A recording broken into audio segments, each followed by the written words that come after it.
तू ये मुझे वरदान दे भगवती माँ निर्मला, भगवती माँ निर्मला, तू हमें वरदान दे, तू मुझे वरदान दे भगवती माँ निर्मला, भगवती माँ Nirmala.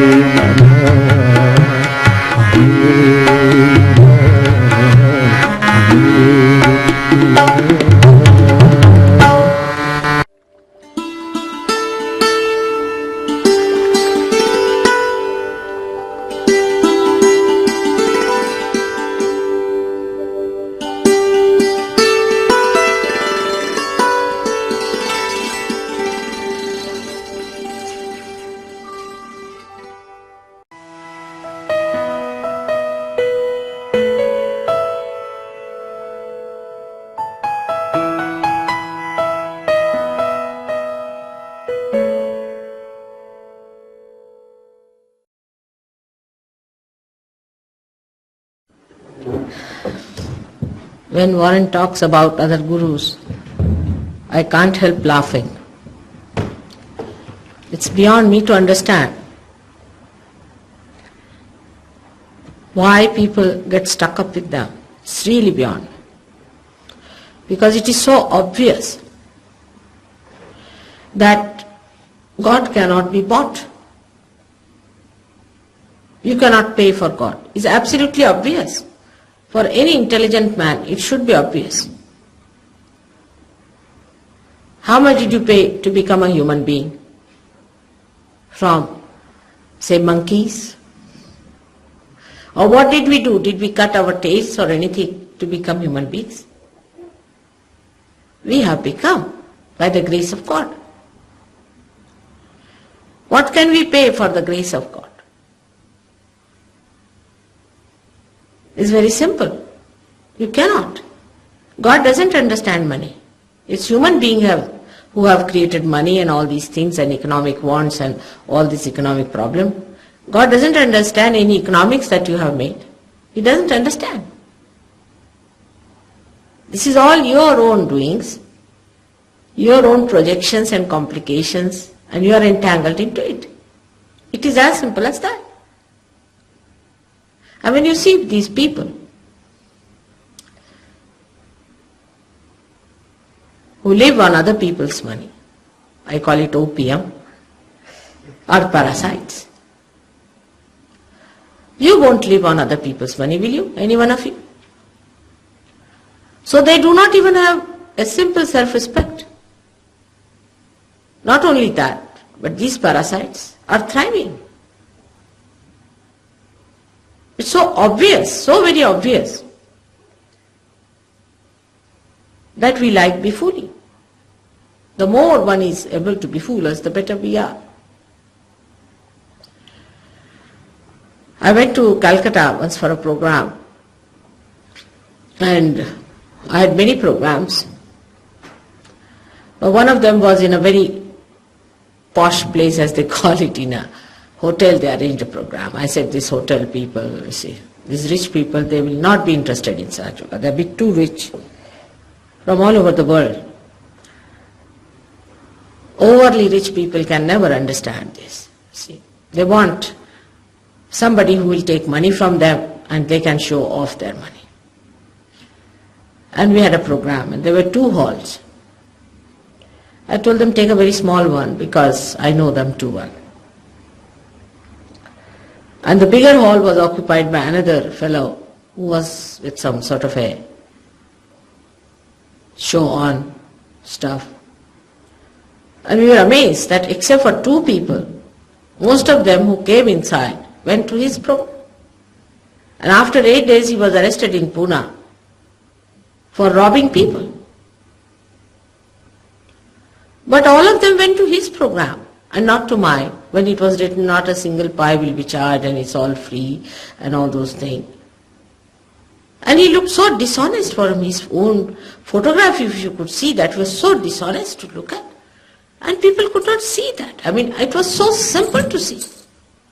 See, that shows that you have lost every sensitivity to know what is plastic and what is real. It makes me laugh sometimes the way, today only I was discussing in the aeroplane with somebody who was seriously telling me how much he was tortured by another group where he paid 3,000 pounds just to get some sort of a horrible mantra which has no meaning. And where he worked very hard for days together. And he broke his back and he broke every part of his bone in the backbone area and all sorts of things he did. And I mean, he became so nervous, a recluse. They are even frightened of a garlic if they see one garlic. I mean, after getting realization, you have to be a person who is absolutely powerful, in control of yourself, not aggressive, but not to be such a cowardly recluses. And he told me all these things and I didn't know what to do, because it was such a description that you don't know whether to laugh or to cry, really. Because this thing behind it is all hocus pocus, absolutely hocus pocus. I think this word must have started after the fake have come in this world. Absolutely absurd it is to say that you will fly or you will see the light and all this nonsense. And on top of that, the suffering of the person, of a person who is a genuine seeker, who is the seeker of the truth. He is the man of God. And he is being tortured like this, you see. Makes you so unhappy. You just don't know what to say about the whole thing that's happening. You have to wake up to your self-esteem and know that you are created human beings for a special thing, and not to be bounced and cheated by these horrible fake people. One has to understand the innate nature of God, to understand what should happen to you as realized souls. If you become abnormal and freaky, then it is not that you have got your realization. On the contrary, a person who is realized becomes extremely normal. He is the most normal person. Apart from these things, there are some reasons built in within us which makes us so stupid. Really built in, I should say. Because we have come from matter. We are gross. Our origin has been gross. We came from matter. And we grew up to see that there is something beyond the matter, that is the spirit, and we are the spirit. But we get dominated by this matter. We really get dominated by matter all through in our ventures. For example, if you are sitting in a chair, for example, you make a chair out of some matter, you cannot sit on the ground. You form a habit of matter. Matter starts growing on you. You become such a slave of matter that you cannot get over it. Any matter you start using, for example, you use a car, then you cannot do without a car. You use electricity, which is a material power. If it fails, everything goes out. You cannot do without it. So matter is all the time trying to overpower the spirit. But the beauty is through your evolution, you evolve to a stage where you are a human being and you start seeing the matter cannot dominate your spirit. This should be the self-estimation. There should be understanding that you are the spirit and not the matter. When you see this simple point, then you understand that you cannot purchase God. Then another point also one understands that it is not the way materially you say somebody you should accept. But spiritually, if he does something spiritually to you, then you should accept. For example, seeing the light. They say, you see the light. Why? I see the light myself. Yeah. But to see the light, I have to be away from the light. Do you see the point? You have to be the light.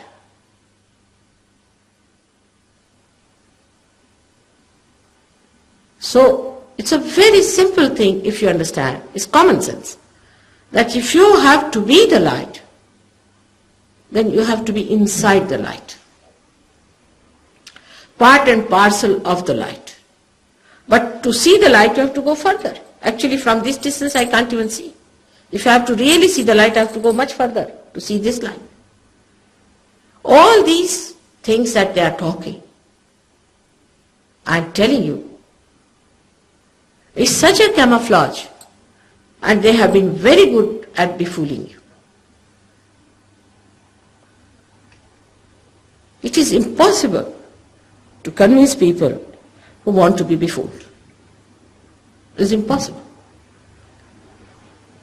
It is easy to befool them because they are anxious to be befooled. It's all right. But those who want that they should really realize it, they should get it, then the attitude is very different. They would like to go and see what the disciples have got. These people who have paid so much money, there have been people for 15 years, 20 years, go and see them. What have you got?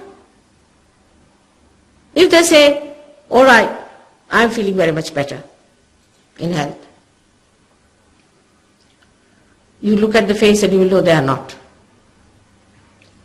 Supposing they say, I feel relaxed. So what? What is so great for feeling relaxed? So-called relaxation. You can feel relaxed even with a dope. Even going to a pub you might feel relaxed. In some company you might feel relaxed. So what? What is so great? Is that something God's work? Just to relax you? Some people say, I Feel better. This might be ego pampering. But what powers did you get yourself? If you become the spirit, then you have to have powers of the spirit flowing through you, isn't it? It should be a common, logical conclusion. What is the power you have got? What have I got from them? They have taken all my purse, my money, thousands of pounds have gone to him, everything done. What did I get from him? We should have an understanding. But this nobody asks because there's a big mafia in all these organizations. You are not supposed to discuss. Because you are not supposed to talk. You are put into different compartments. It's a big secret going on. If you tell some Indian, he'll just laugh. Because he knows the meanings of these words are so stupid. Some of the words of the mantras means this, showing this. Some of the words mean scorpion. Some of them means the serpent. All kinds of things. And some of them means the siren. In a very ridiculous way, these people have befooled you. A sort of a respite they have taken, I think. Or is it the respite of the satanic, on the divine people who have come on this earth to seek God? Is that the attack of these negative people who are trying to defile you completely and ruin your images on this earth? You have to be aware of that. You are very vulnerable because you are seeking. You are more vulnerable because you have no self-esteem.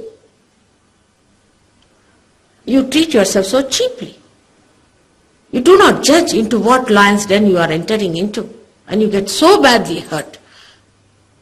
With all your sincerity, with all that, you do not give a second thought to think that even if there are thousands of them going, before I going there, I should find out what sort of a nonsense is going on there. If you go there as an ordinary visitor, you will immediately find out that this is a fake and a false thing. You are warned in the Bible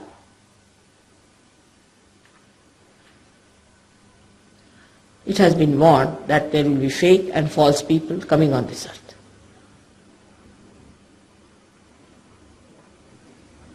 Now, there are another type of people also. I will cover the chakras later a little because giving a little introduction to the subject about how to avoid these things. Who are bound by ritualistic ideas, as he said about Christianity, of giving very subtle forms of things. But we must see what it is doing. Like Church of England, can you imagine? Church of England owns the whole of Soho. And the question was raised, how can you own this Soho where all the prostitutes are earning their livings? The answer came in that Christ looked after Mary Magdalene, who was a prostitute. See, you can see. And the people accepted this answer.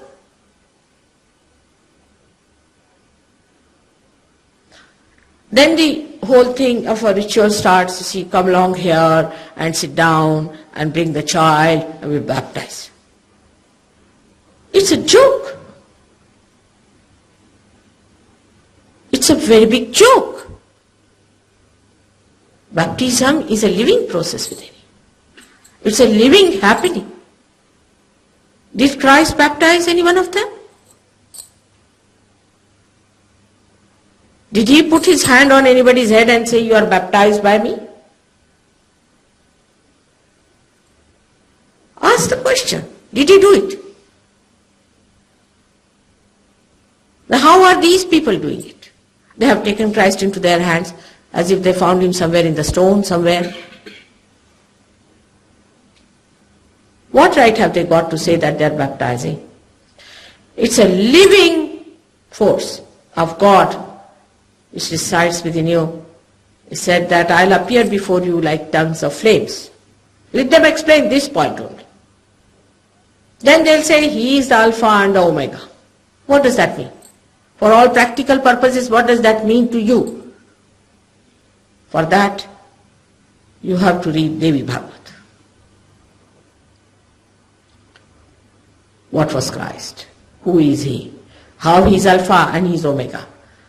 Why he came on this earth, really what was his purpose? Is nothing there, just some few people who are not realized saw him and wrote it down, finished.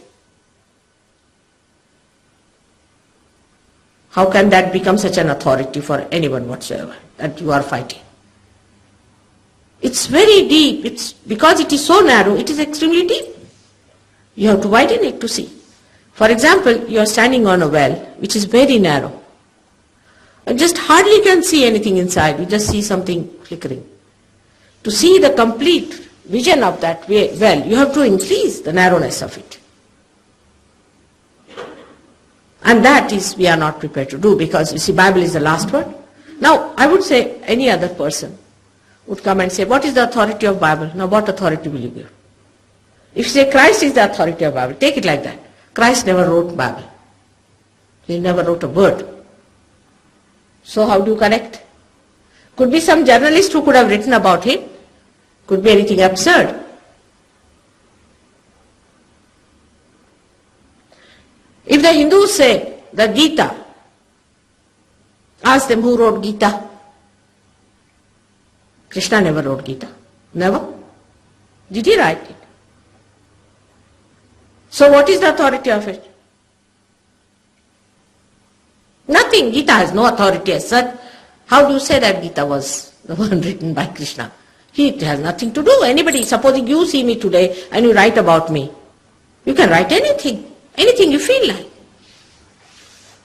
Like a journalist came just to sort of find faults with me. She was paid by some fake guru. And she wrote that I eat betel nuts, which I have never eaten all my life. I wish I could, because that pleases some people. But I never eat. I mean, I should have eaten, but I never eat. And she said that she eats betel nut. I don't know from which angle she saw me eating betel nuts. If she had written Bible about me, it would have been something funny. Then that is not the authority either. Moreover, they did not have tape recorders to tape anybody's lectures or anything. Even his photograph was not there. That is today all these things are available. So what is the authority?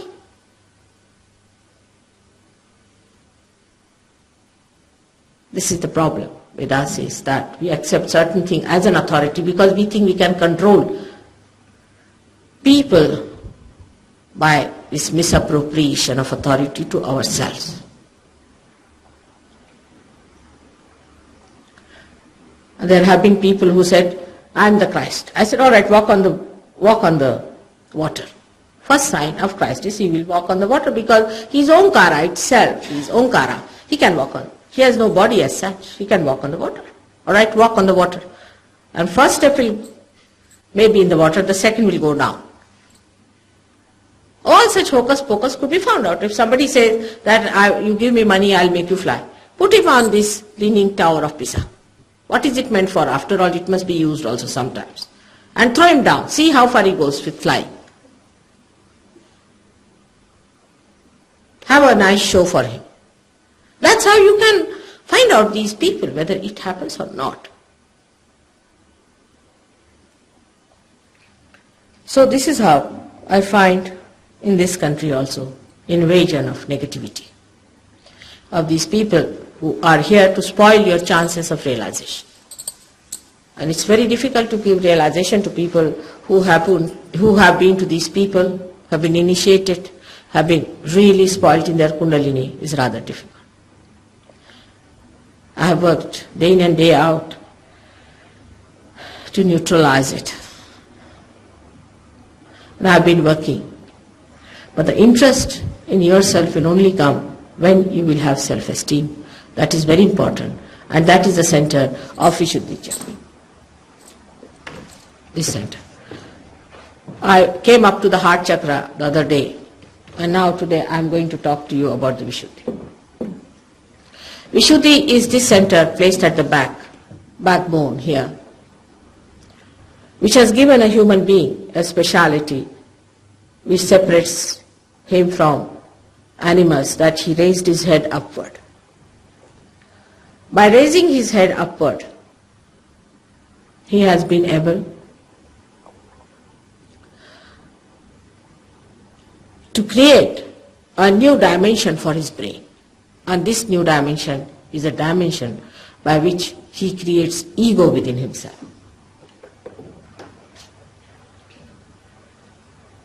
Before becoming a human being, I hope you can see, all of you. Can I come move this?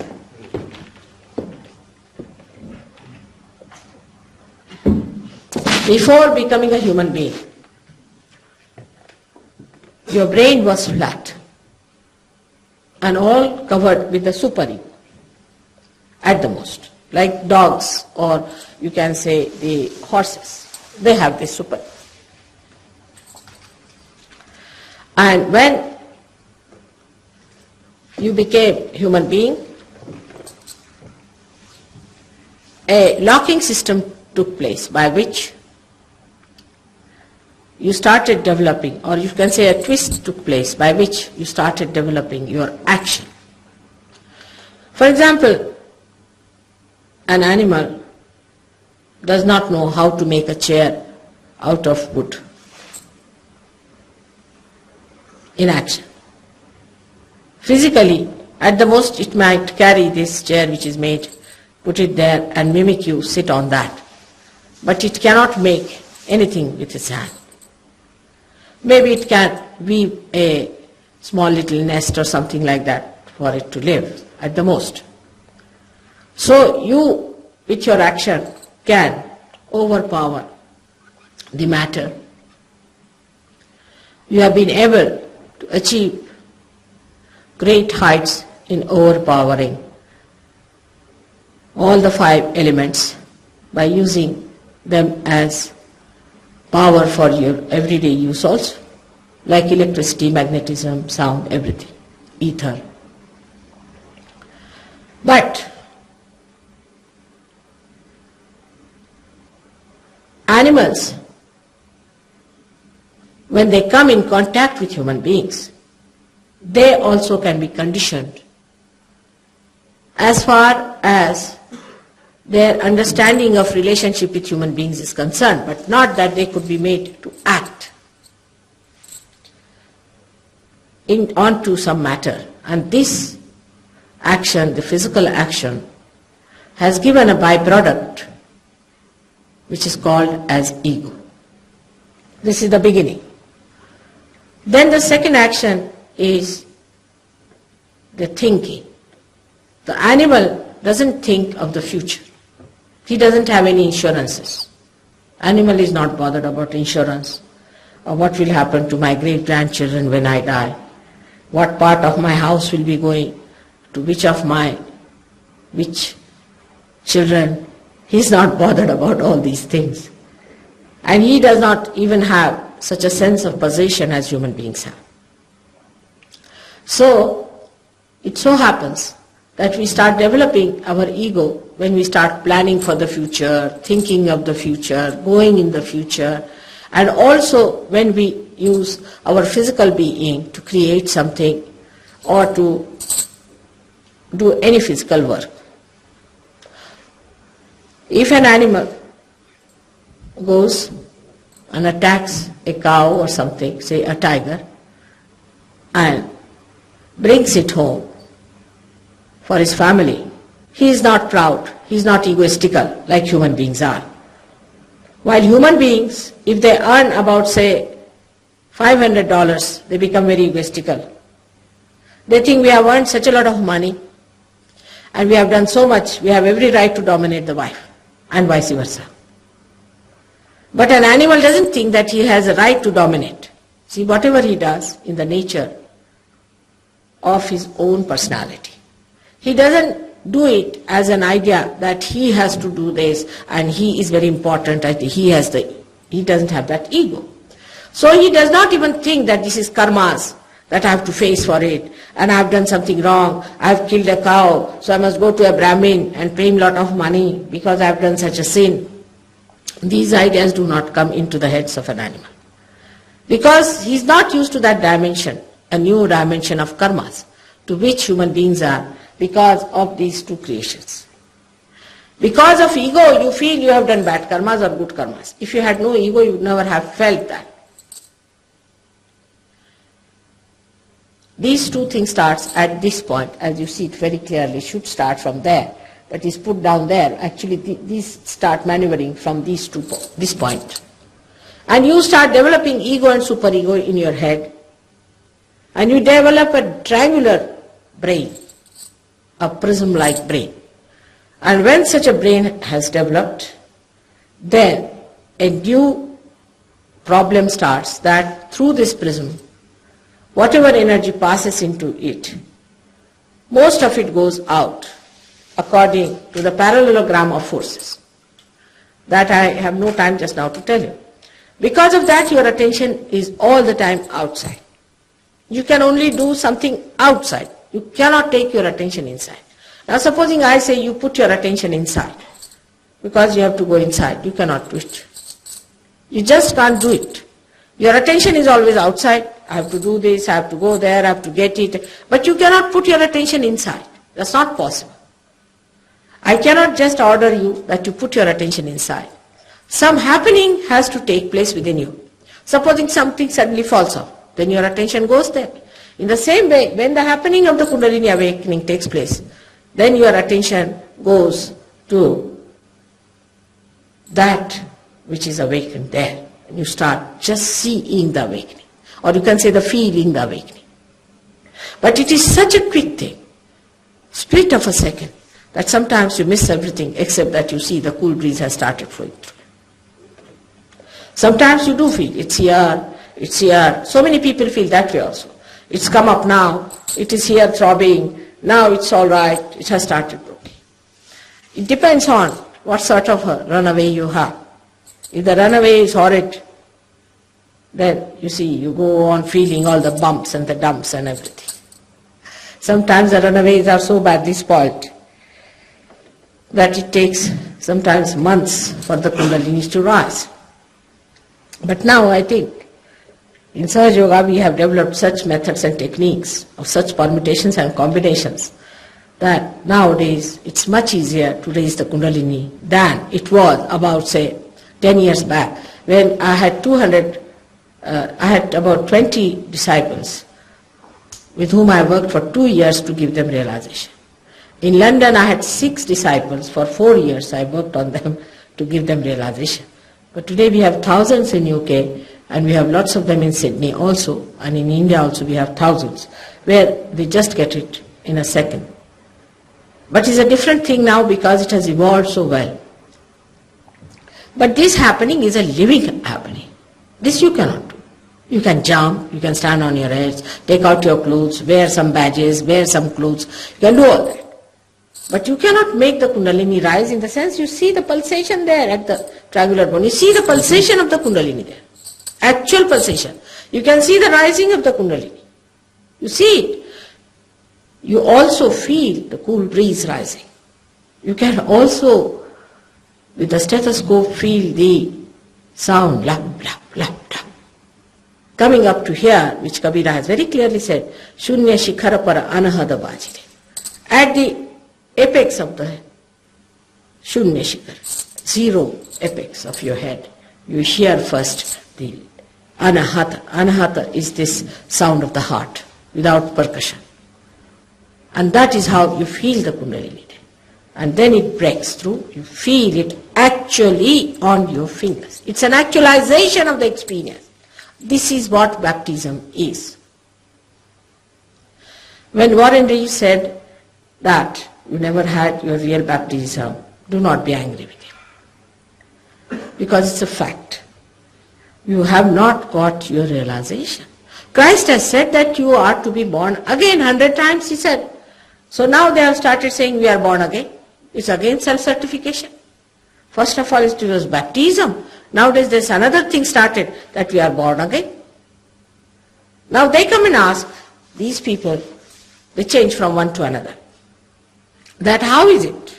Through Christ. You have to get through. And you will see, only in sahajayoga you will understand that ultimately you have to pass through the gate of Christ only to enter into the kingdom of God. Is a fact. What he said, he never told lies. He told the complete truth, nothing but the truth. But the way you interpret it, the way you understand it is so narrow that you do not want to accept it. This is the gate about which he has talked. And this is the greatest thing he has done to us. Now this Vishuddhi Chakra is the center of Sri Krishna. If I say it is the center of Sri Krishna, you may start doubting me. You should doubt me also. It's not proper. It is not problem with Indians because they know it is the center. They know about centers. They know where Krishna resides. They know there are 16 petals to this. And that they know that he is called as a complete incarnation of 16 petals, and all that they know. I do not have to quarrel with them. And the center here of Christ is actually confusing because he is called as Mahavishnu. In Indian literature he is called as Mahavishnu, not as Christ. And he is also Bauddha, not Buddha but Bauddha, which they got a little bit confused in our old scriptures. It's a difference of language. In one of my lectures on Christ, you'll find out about his origin, why he was called Jesus, why he was called Christ, and what is the origin of these things, why it was derived, who was his mother, and everything you will find out from that lecture that I have got for you. It is better that you go through that lecture and see for yourself. We have lots of these tapes already in Sydney. They can send it over to you. You can look at it from that angle. I mean, in this small little time, I cannot elaborately talk about Krishna and about Christ. But only thing I have to tell you that there's a very great relationship between both of them. And Christ is the word, comes from the word Krishna. Kist in India means the agriculture, and Krishna also come from Krishi, which also means agriculture. Agriculture means the one where you sow, and they are the sowers of the seed. They have sown the seed in the fields. So the sowing of the seed is done by Sri Krishna, and the Gita that he has described is also another very interesting thing about which we are very much confused. Krishna never wrote Gita, first of all. Then it was never written by an absolute Brahmin or anything who was a born Brahmin, but was written by an illegitimate child of a fisherwoman. How can he write, a man like that you are born as a Brahmin? You are to be born as a Brahmin. What he was meaning, that when you are born as a Brahmin, then you have the aptitude to seek God. For example, you are all Brahmins in his own words. That means you are the seekers of God. All the seekers of God are Brahmins, and the seekers of power are Kshatriyas, and the seekers of money are Vaishyas. It meant the aptitude. But Hindus, as usual, have made, like all others have made, a mess of all that philosophy. According to them, you are born a Brahmin. Even if you are the greatest crook of the world, you are a Brahmin. And even if you are a person who is a very highly evolved person, if you are not born in a Brahmin family, then you are good for nothing. This caste system is such a horrible thing in India, which has no explanation at all in the scriptures, because it is written that in everyone resides the spirit. There is spirit in every one of you.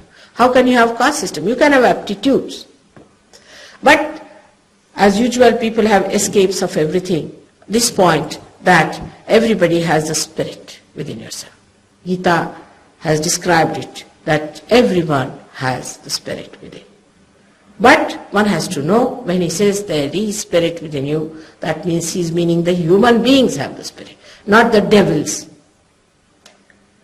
Because Krishna himself has killed so many devils in his lifetime. One of the powers was samharaka, means killing. He used to kill so many devils, so there are devils also. On this principle that there is spirit in everybody, why did he kill so many devils? The devils do not have spirit in them. They are devils and devils and devils.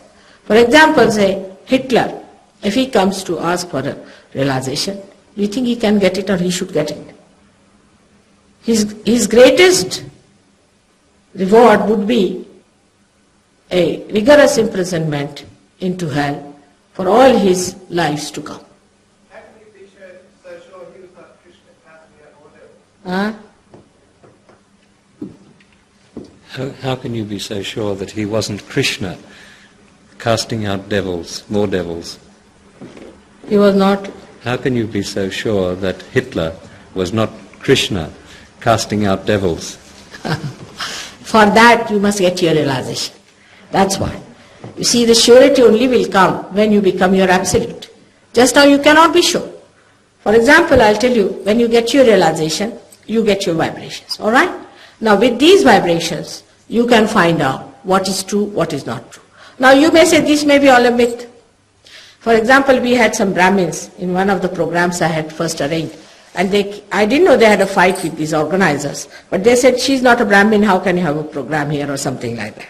And they were sitting in front row. I didn't know they had a quarrel. I just asked them, I said, who is Brahmin among you? Who thinks he is a Brahmin? Just come forward. So 5, 6 of them, you see, like great wrestlers came and sat before me. I said, all right, please be seated. Very arrogant. I said, sit down.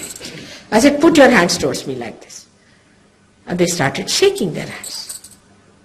They got a little frightened. I said, why are you shaking? He said, because we are Brahmins and you are the power, that's why we are shaking. I said, see your neighbors, they are also shaking. Yes, they are also shaking. They may also Brahmins. I said, please ask them what are they. They asked some people, they said, these are the people who have come from the lunatic asylum. These were the only 2 people who were shaking there. I said, now relatively you can see that when you thought you were a Brahmin, you are mad too. To believe into such a thing. Now to believe that Hitler was also good is a typical sign of escaping in life horrible things.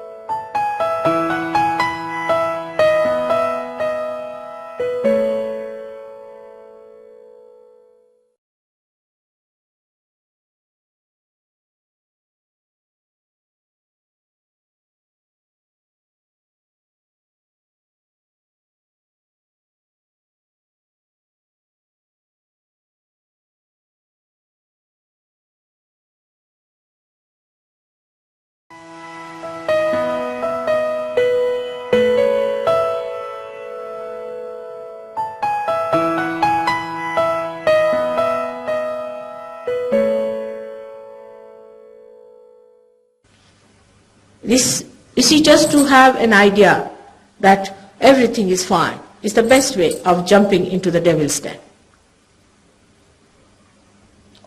And that's what has happened with people, that they never doubted anyone. And I don't know from where do people get these ideas in everybody's life. Even Christ, he took a hunter in his hand and he was whipping all the people.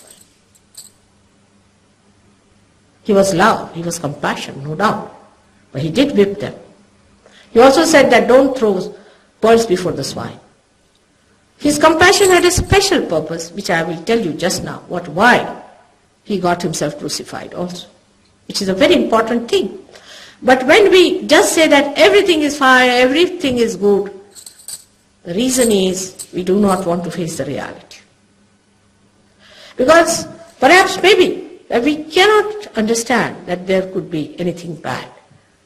But after realization you discover that yourself there are problems. Yourself there's something wrong with you. Leave alone others. There are problems within you which you have not seen and faced. Perhaps there are problems within you which you don't want to see in others, because then you will not be able to justify them. But after realization you get out of yourself. Like this sari I am wearing, if I am not identified with it, I see a spot, I would like to clean it. I see it, I want to clean it. I don't say it's a good thing to have the spots there. But supposing I am identified, I'll hide it. I'll say, oh, there's nothing wrong, everything is all right. There are evildoers, not one, but so many these days that you have no at all idea. If you had, you would not have lost so much. Is there such thing as a conscious evildoer? Beg pardon? Is there such thing as a conscious evildoer? What's it? Would you be able to just leave your questions till the end? Mataji will invite questions at the end. All right? Now, the thing is, whatever happens to us in our consciousness is only limited to our human awareness. Whatever we see in our human awareness, at the time when Krishna came, we got our human awareness. In that, what do we have? Only 2 points. One is our superego, which is our conditioning. Another is our ego, which we have achieved as a myth, that we have done this, I am that, I like this, you like this. So we are only 2 things, either superego or ego. We wobble between the 2. The third thing which should be within us is our spirit, heart, in the heart. And for that, the central point is the point by which we balance between these 2, between the desire and the action. We go on balancing in the center by understanding what is the best. For example, a person drinks a lot. He kills himself by drinking. His son need not read any book to know that drinking is bad. He knows that it is bad. His father is killed because of drinking. So he takes a life which is very much with moderation towards it. You start learning by so many experiences, right and wrong, how to be in the center. That's all you can learn. With human awareness, you can only learn how to be in the center. Now you have to go beyond this human awareness, to be the awareness of the spirit. And when you become the awareness of the spirit, that you should become, that you should ask for, that should be your goal. When you become that, then the whole picture becomes different. Because you can feel it yourself and understand what is right and wrong on your vibratory awareness, which is a new dimension within you. Even children, say take 10 children who are realized souls. If you ask them what's the matter with another person, they will immediately raise the same finger and say this is the matter. When you ask the person, have you got a very bad cold, cough or something, bronchitis, he will say yes. If this hand is shown, that means all the left side, that means he's suffering from emotional trouble. You do not know anything about your chakras at all before realization. One must accept this. One has to accept whatever it is, there's nothing wrong in it. It's only your ego which stops not accepting. And then once you get your realization, you start feeling your different centers. You start feeling it, actually you start feeling it. And you start feeling the centers of others. Anyone who wants to know whether this person is evil or not is only to ask the question, and you can feel it. You can't even bear some of the horrible vibrations you get from people. Some of the Sahajogis tries for asking for some devilish people, and they got actual blisters, especially Mr. Hitler, whom we are supporting now. Actual blisters on the finger, actual blisters. This is what it is. After realization, your real absolute self comes in, because you become the spirit which is in the heart. The spirit resides in the heart, but this is the place of its seat. There are 7 seats in the head, and the seat of the spirit is here. When the Kundalini goes, it's just a very small thread of Kundalini rises, because there are lots of problems. And a very small, through the Brahmanadi is the centermost channel, it rises and opens this. When it opens it, the grace comes down. And when the grace comes down, you get completely relaxed, because it falls on both the sides, on the Ida and Pingala Nadi, which are the manifesting our left and right sympathetic nervous system. By which you feel first relaxed, thoughtless, and then when it is little bit established, you start feeling the cool breeze, because your spirit has started manifesting, and you just feel a cool breeze like a wind coming into you. First you may feel tingling, heat, all that is going out. Sometimes people little bit shake also, because if the nerves are not properly built up, if they do not have the strength to bear it, then it sometimes happens that you shake a little bit. Doesn't matter. After some time you start sustaining it. It takes time into some people. In some people it doesn't take time at all. It's the quality of your central path of Sushumna is important. If it is very simple, there's no problem, then the Kundalini takes no time. She's anxiously waiting. She's your mother. She's the pure desire within you, the power to become one with your spirit. Unless and until you achieve it, whatever you may try, you do anything you like, you spoil your Sushumna, but you'll have to get it, otherwise your seeking will not be over. You have to reach the place where you should say, I have found it. If you have not found the spirit, you will never be happy with any sort of thing you do. Anything you do, be kind to yourself. Be gracious to yourself and get your realization. This is a simple thing as a mother I would like to tell you. There's nothing to be done except by getting realization. But if you are an adamant person, and if you are employed by some of the gurus to come here, or you are running a lawyer's job for other gurus and all that, you cannot get realization. I am sorry you cannot get it, I cannot help it. But you have to identify with yourself and see to it that you want to have it, then only you will get it. If you do not have the desire to have it, you will not get it at any cost. You are not to be forced into it. Your freedom is completely respected. If your freedom is not respected, how are you going to enjoy the freedom of your spirit? So it is completely in your hand to be free to accept whether to get realization or not.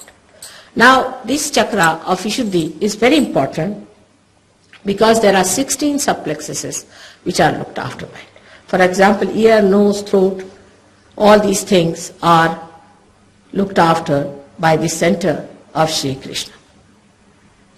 And this center has got 2 sides. One is the left, another is the right side.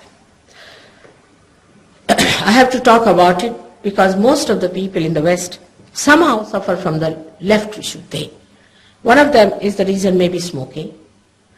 Right is more affected by smoking, but later on it goes to the left also. But I think the more important is that you people have developed a theory, I don't know how, that you have to be guilty for everything. Maybe it is from your childhood, you are brought up this way, don't spoil the carpet, don't spoil that, don't do this and don't do that. Maybe your confessions in the churches, maybe, I don't know what to blame, but it's a very good indulgence for people to sit down, so I should not have done this, I should not have done that, criticizing yourself and analyzing yourself. This is also a very good escape of egoistical people. They are egoistical, they dominate others, and then they sit down and weep on the left Vishuddhi. This left Vishuddhi is such a dangerous thing that it creates problems of the worst nature in human beings. For example, if you have, say, any cancerous growth within you, and if you have left Vishuddhi, it's going to be difficult to cure, because the escape of the Kundalini has to be through the Vishuddhi chakra. And the Vishuddhi chakra on the left hand side is very important for the escape of all these tensions of the cancer. And if you have this kind of a bad habit of sitting down and indulging into this kind of a nonsensical thing, like sitting down like Lord Byron and reading some sort of a tragedy and making a tragedy out of you. It's a drama going on. What is there to be tragic about you? What's wrong with you? You are very rich people, you have everything. Still, why do you want to cry and weep? All the time you are in a crying mood. Why? God has given you so much. Do you ever say that? Count your blessings one by one. How many blessings you have got? You don't know. You are especially blessed people, especially in this Australia. I think you are especially blessed. But you want to show that you are extremely miserable. The worst are French in this, I would say. Because when I went to France, they said, Mother, never say that you are a happy person because they'll think you are not sensitive. I said, really? You think these French are very, very sensitive people? To what? Not to holiness. Not to purity. They are sensitive to God knows what. 10 feet you walk and you find a prostitute standing on the road. And about 10 feet you walk and you find 3 alcoholics lying on the street. These are sensitive people. Are they sensitive to their spirit? What are they sensitive to?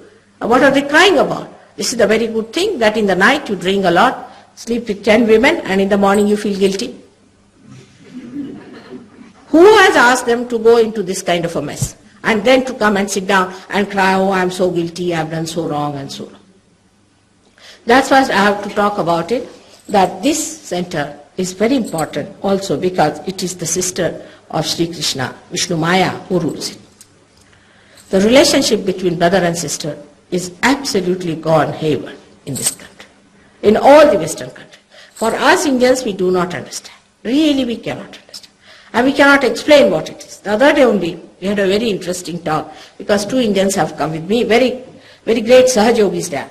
They said, Mother, why did they say that a girl cannot hold the hand of a girl? I said, you won't understand. He said, no, but we would like to know.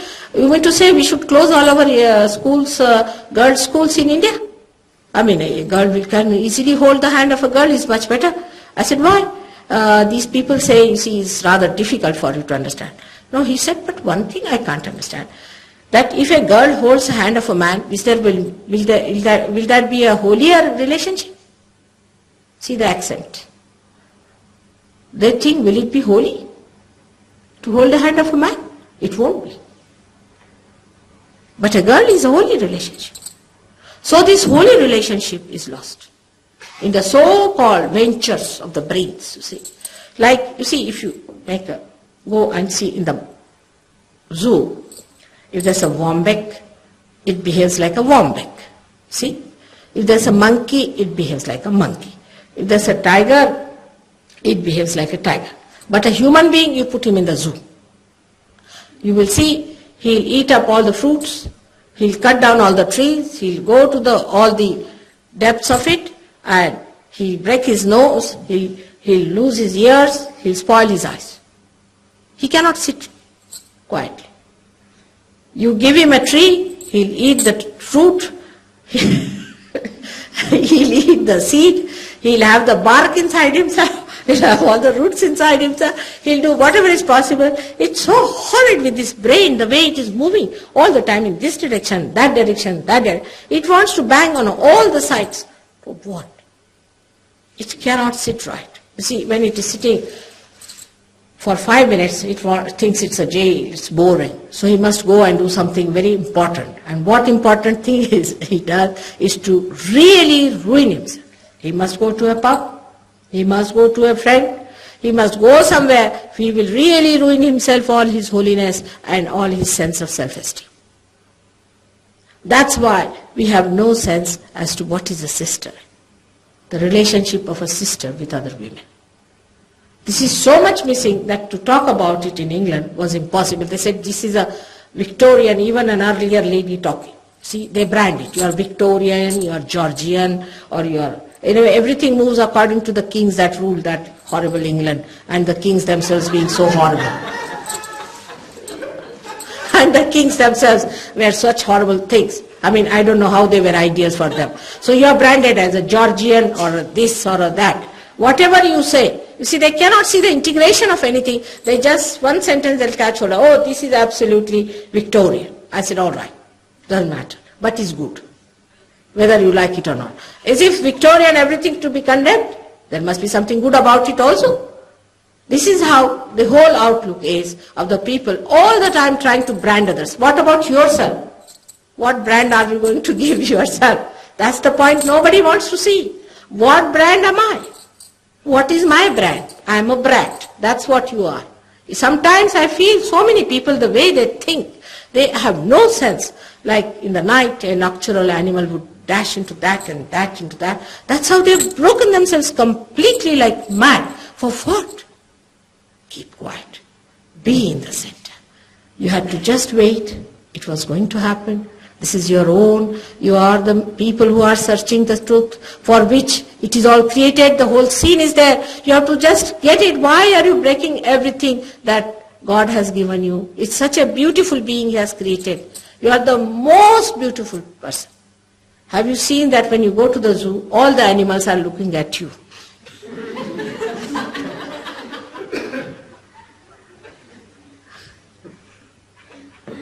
In the same way, they are looking forward to you. What have you got to give to them, I don't know. But once you get your realization, then you know the meaning of your being. Then you know what you are. And this is what one has to establish. We have really done lots of wrongs to ourselves by not understanding really self-estimation. One must know that you are the diamond, that you are the spirit, that you have to rise into the kingdom of God. You are specially made for this purpose. And right royal people you are, that you have to climb up there. Instead of that, you are lost into your egos and superegos, and frantically what you are doing is completely destroying all the chances of your ascent, which is so easily to be done. It's such a living force which is going to work out. It is not going to harm you in any way. It is for you only. It's all there. It is sahaja. It is within you. It is spontaneous. And it is going to work out. Only thing you have to know that you have not to treat yourself so shabbily and with such hatred towards yourself. There is no need to have such low opinion about yourself. This is the left side. The right side, of course, is of the people who talk big, you see, who say they great politicians and things who just talk down people when they speak. They just dominate, and by their speech they control people. This is the center, right side. People who are hot-tempered and who lose temper and frighten people with their tempers, you see. They say such horrible things that people are just frightened of them, and just to keep them quiet, they manage somehow. This type of people have the right vishuddhi. They also have, when they have colds, coughs and all that, is a balance comes to them. When they have to talk too much also, they have to have this problem of right vishuddhi. And sometimes some people suddenly lose their voices, you see. When they talk too much, also they lose voices because the balance is created within them. Now the center one is that of Sri Krishna. Sri Krishna is the one who creates the witness within us. He's the one who refuted all kinds of formal, ritualistic things in religion. But he didn't become a hippie. That's one thing one should understand. That he didn't go to another extreme.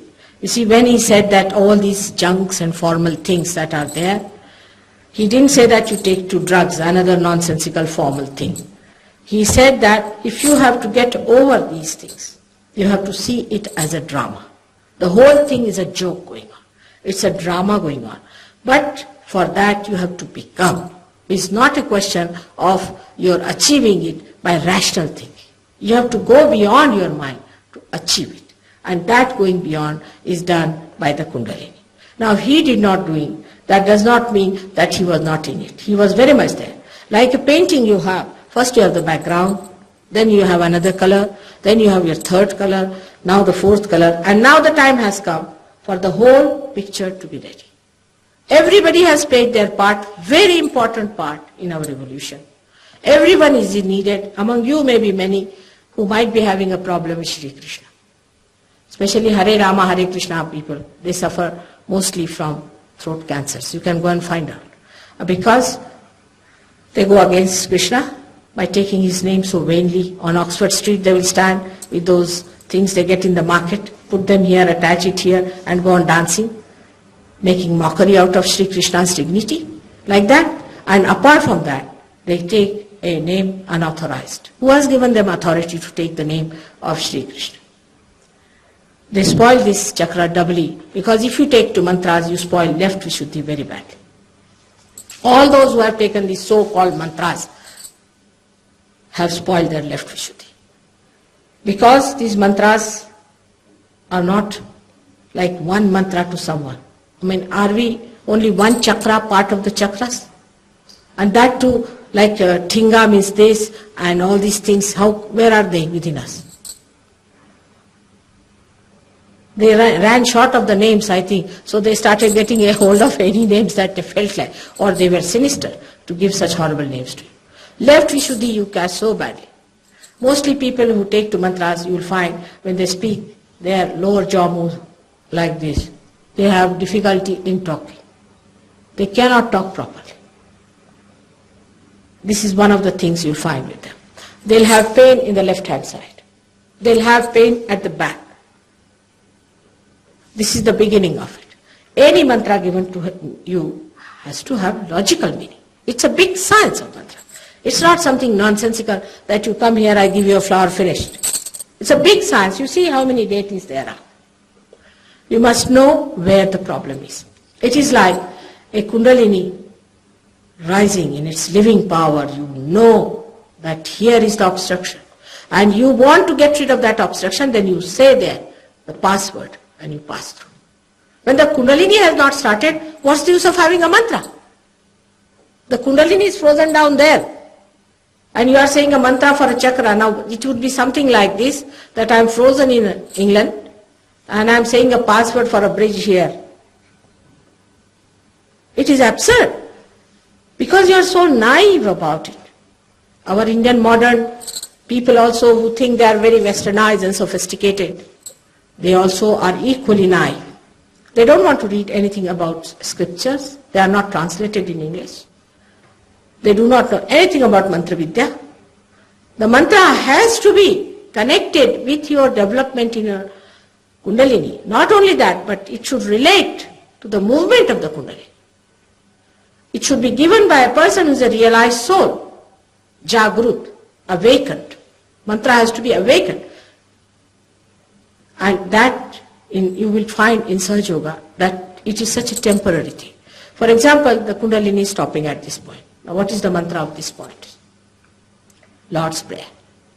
Or I forgive. To make it short. That's the weapon Christ has given us, of forgiveness. At this point, which stops your thinking. But any dictum and Hari cannot do it. You have to have realization first. Then only because the Kundalini has reached there, you know that it is stopping there, then you have to say that, all right, this is Lord's Prayer. You say Lord's Prayer, it opens up. What is the mantra over here? Is Allahu Akbar. You put these fingers out of this center. You put them here and say Allahu Akbar 3 times, it will open up. But you have to be a realized soul to begin with, or the one who is telling you has to be realized soul. There has to be some authority from God, not from theological college or anything. It's a mockery to get knowledge of God in theological college. I mean, you must enter into the kingdom of God to know what He is, what it is like, what is His whole vidya, His knowledge. Divine knowledge is very different from the knowledge you have. Have you ever known that this is Vishuddhi Chakra before?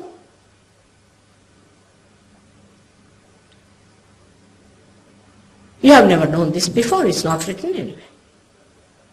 Some things had to be told by me also. So this was left for me to be told. Now this chakra, of Vishuddhi chakra, gives you the witness state that Krishna has described.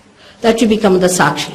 I would like you to also listen to my tape on Sri Krishna, which is very good. Recently I spoke about him in a very detailed manner about Gita also. You can have all these tapes brought down here to Melbourne and listen to them. But only listening to them is of no use. It's no use. It will give you ideas and you'll start behaving again in a funny way. I do not want you to make the same pickle out of me as you have pickled out other people. Put it to practice. Because when I spoke in America, they were all taping me down. And everybody said, Mother, you should not allow them to tape because you see these are all writers and this and that and they will use your knowledge and spread the thing. I said, they will, what? Let them do it. After all, Kundalini I have to awaken. They cannot do it. If they could do, I would be very happy to sit down. Let them do it. I'll be very happy. Anybody who says that why should you, I said very good, you come along here and do it. I'll be very happy to settle down. Because I gain nothing. What is my gain? Anybody who is willing to do it, I'll be very happy to retire. Absolutely. Because by God's grace, I'm a married woman and I'm very happily married. I have my own children and grandchildren. Why should I bother my head of going around the people traveling like this? Yesterday in Sydney, here in Melbourne, today again go back to Sydney, then to India. Why should I do it? For what? Only because I love. Because I know it's my mission. I have to do it. I'm supposed to do it. This is the job I have. But if anybody else can do it, I'll be very happy for them to do it. Now, when it comes to all these awakening and all that, it's a thing that happens to you. It is a thing that moves within you. And you have to feel the movement. It is not a blind lane where you just pay some money in the counter and say, now we enter into the blind lane. And do what you like. Somebody says you jump, somebody says you do this and do that. Nothing. Everything is logical. First your Kundalini must arise. If it does not arise, I cannot give you a certificate. You cannot give a certificate. Nobody can give you a certificate. It's nothing artificial. So in America when I went and told them, and they had tape recorders and all that, something bad has also come out of it because it's a born again. All these things have come from there, only from my lectures. Because I told the Christians when they called me, thinking me to be Christian in the churches, you see, they thought this is bona fide. Because I was baptized according to them. So I should be baptized by these people. So I am all right. I was bona fide. They called me in the churches. And they also collected a collection for me. Very interesting. But the best part of it, some of them got up certain words. I said, you have to be born again, you have to be born again. So they have got a now cult called Born Again. Finished. It's very difficult to talk to these mad people. Anything you tell them, they make a cult out of it. Anything you do, they want to pickle out. You see, it's such a difficult thing with human beings. They don't want to take to reality. They want to have their ego everywhere asserting, by which they pluck out all that is living and make that dead ugly and say, this is mine, this is mine, this is mine. It's absurd. But this is what happens to us. Now about Christ, I think the greatest message of Christ is his resurrection. This is resurrection.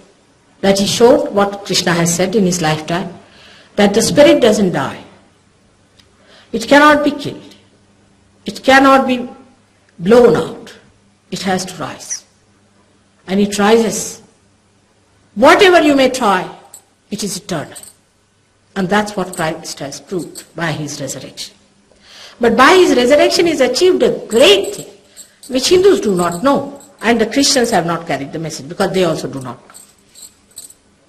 The greatest thing that he has done to our awareness is that if you pass through that center, your karmas are sucked. Your sins are forgiven.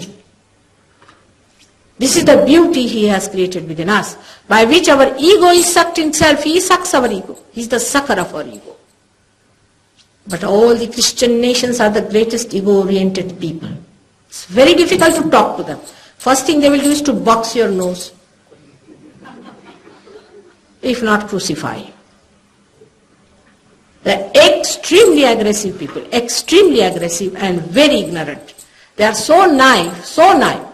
In India, it's not so difficult to talk to them because they know what is knowledge. I mean, they know what is Kundalini. They know what is rising of the Kundalini. They know who can do this. It's not difficult to talk to them, but the people are so naive in spiritual life. And then they are so ego-oriented, despite the fact that Christ is the one who is the sucker of your ego. He's the one who sucks your ego, so there is no karmas after realization. You become the spirit. Spirit does not have any karmas, it's a myth, which is sucked. And this is what Christ has done for us. So when Christians, so-called, came to India, they converted people in such a crude method by putting a loaf in the well. If the poor Indians said that, they were naive as far as the Christianity was concerned. They said this was the meat of the cows. You are all finished, you are Christians.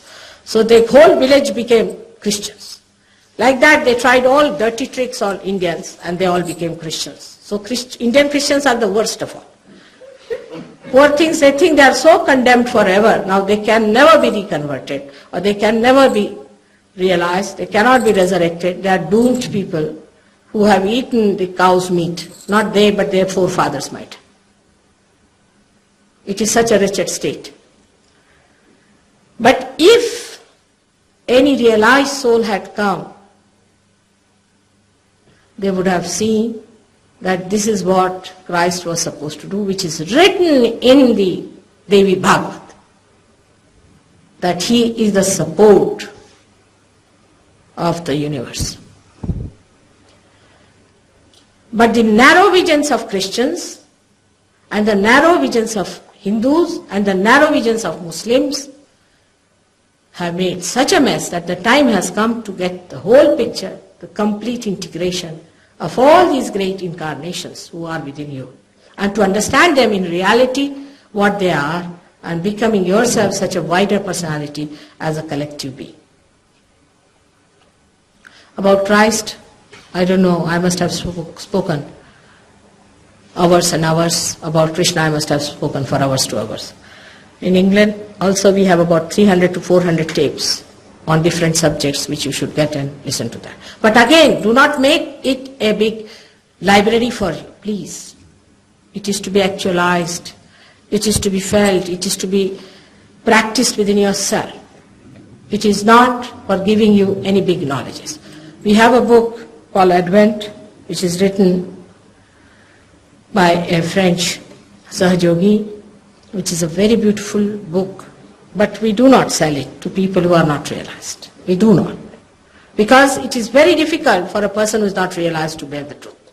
That's why they crucified Christ. That's why they tortured Muhammad. That's why they tortured all the saints, because they could not bear the truth. Their ego could not bear it. So we do not give those books to people who are not realized. If you are realized, then you can order for your copy. You can get the book, but you otherwise cannot get it. I'm sorry, we have certain experiences, and we deal on those experiences that unless and until human beings are realized, they are not going to value their divine life. They value anything else but their divinity. And here you do not pay a single pie. So there's no binding force. Like many people say, I said, why are you still doing these things? They said, we have paid for it, so let us go through it. Even if it is hell, you go through it. That's the mentality. Now here there is nothing paid. There's no attachment. It's your freedom seeking, which is the attachment. If you are really a seeker, you'll go deep into it and have the blessings. Have the beauty of that spirit which is within you, which you can have. The time has come. This was the time was promised. It's talked about in John's Revelation. Also in many of the Indian scriptures it is described. The best is William Blake, who has described it very beautifully. In his book called Milton, even the place where I lived first, Surrey Hills, he has said the first beacons will be lit in Surrey Hills. He has also said where our ashram is, that in the ruins of Lambeth Vale, the foundations will be laid come to Lambeth Vale, and he says that it will be a Jerusalem one day. England will be a Jerusalem. That's what he has said. It's a very interesting book, Milton. If you can get hold of it, please read it. It's all described. It describes everything, even the vibrations that her looms vibrate the sinews. It's a Jerusalem now because people come for sahajayoga. There are some very good Muslims we have, young people, who just found in their own country that fundamentally start taking the rule, and they are behaving in such a fanatic manner. They thought that if God is such a fanatic nonsense, then better give him up. And they wanted to become communist, and they had taken to communism to a point. When one of them came down to London, and somehow he happened to come to us, where he got his realization. After realization, he knew that it is one extreme is fanaticism, another extreme is denial of God. God is there, but in the center. They went back, he got 500 people realized who are Muslims. And now they come to London. His mother wanted to go to Makkah. Makkah is also, according to us, is a very great pilgrimage, no doubt, because Muhammad Sahib was really very great, and he was the incarnation of the primordial master, which can be proved on your Kundalini. All things that I am saying can be proved on your Kundalini, and you can see for yourself. It's absolutely practical for you to see. Now when he came to, his mother wanted to go to Makkah, she told that now why do you want to go to Mecca? Now Mecca has shifted to London, better go to London. That's what it is. One has to realize that when we talk of anyone like Christ or Moses or Abraham or Muhammad or anyone, you should know they are all related to each other, while we are identified with one or the other. Let us identify ourselves with all of them through understanding of Kundalini. You'll be amazed when the Kundalini rises. If somebody is a Muslim, he has to take the name of Nanaka, otherwise the Kundalini doesn't rise. All the fanatics have to give up their fanaticism before the Kundalini rises. And even if their Kundalini rises and gives them realization, they are again sucked back into their fanatic pouches. So all these things will only disappear, all these relative things will disappear as soon as you find your absolute, that is your spirit. About the spirit, I'm sorry I cannot talk in such a small time. But there's a very good tape on Satchidanand, that is the spirit. And his best is to listen to that, because I would do no honor to your spirit if I just finish it in 2 minutes or 3 minutes like that. It's a very wide subject and very beautiful, most enjoyable to know about your own spirit, about yourself, that truly you are, not this body, not this mind, not this ego, neither these conditionings and these all ideas you have, conceptions. You are what you are. Thank you very much. Now I'm going away to India on the 8th, and tomorrow there's a good program in Sydney. And 8th I'll be leaving, and then I'll be in India for a short time and going back to London. Maybe next year I'll be coming here. I would request you that you must attend your collective programs, because the message of Sahajayoga is collectivity. If you take my photograph and meditate at home, after some time you'll find you'll lose vibrations. You will not grow. You have to grow collectively. It's very important that all of you should grow together collectively. Collectiveness must be developed. Otherwise, you must work it out, how it works on others and how you cure others and how you help others is to be seen. Some people will be coming from Melbourne, from Sydney to Melbourne in the beginning till you understand Sahajayoga, and then they will go away. Of course, there is no money, nothing involved. As you see, we have started in a very small way. Now, when next time I come, I'm sure Melbourne will be a seat of very good Sahajogis, not doubting but understanding. Doubting doesn't give you much chance. You see, what is there to doubt is nothing but your ego is doubting something. There is nothing to doubt. Just come and see, this is a new university into which you have entered. You don't have to pay anything, that's all. Where you have to pay, you do not doubt and ask questions. I know you go headlong, but here you are free. You have freedom to doubt. But do not pull it too fast, because it will spoil your chances of realization. May God bless you.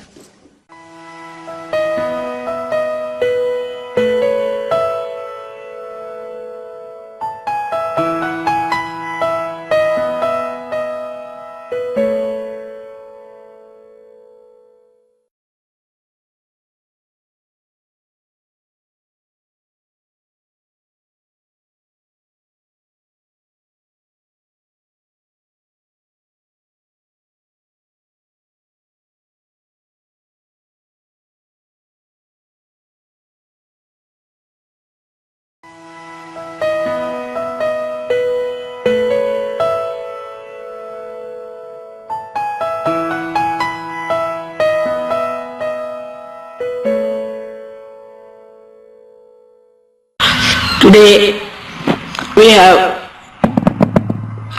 assembled here to do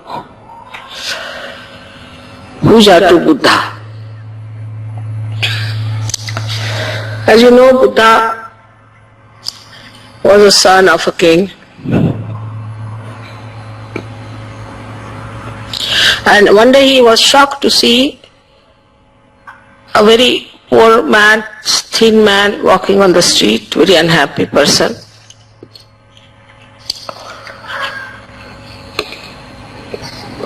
And he felt very sad about it. Then he saw one person who was very sick and about to die. Then he saw a man who was dead, and people were carrying him to the cremation ground. This all upset him very much, and he started thinking about it and seeking what is the reason for all these happenings in human beings. Firstly, why do they become so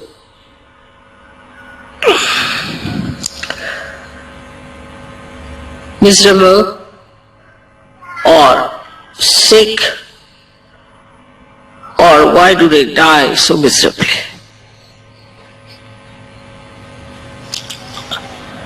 The reason he found out in his search, he went round the whole world, I should say, in the sense he read Upanishads, he went to many gurus, went to many places of spiritual education, Banaras, everywhere he went. And ultimately, he was sitting under a banyan tree when suddenly his Kundalini was awakened by his Adishakti, and he got his realization. Then he realized that the reason for all this is the desire.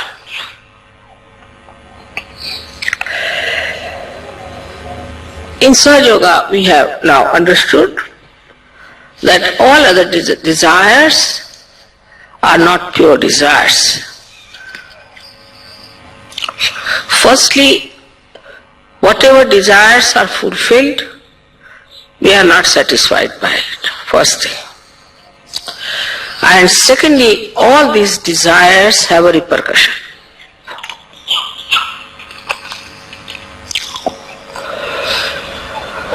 So what is the pure desire? That you all know is the Kundalini.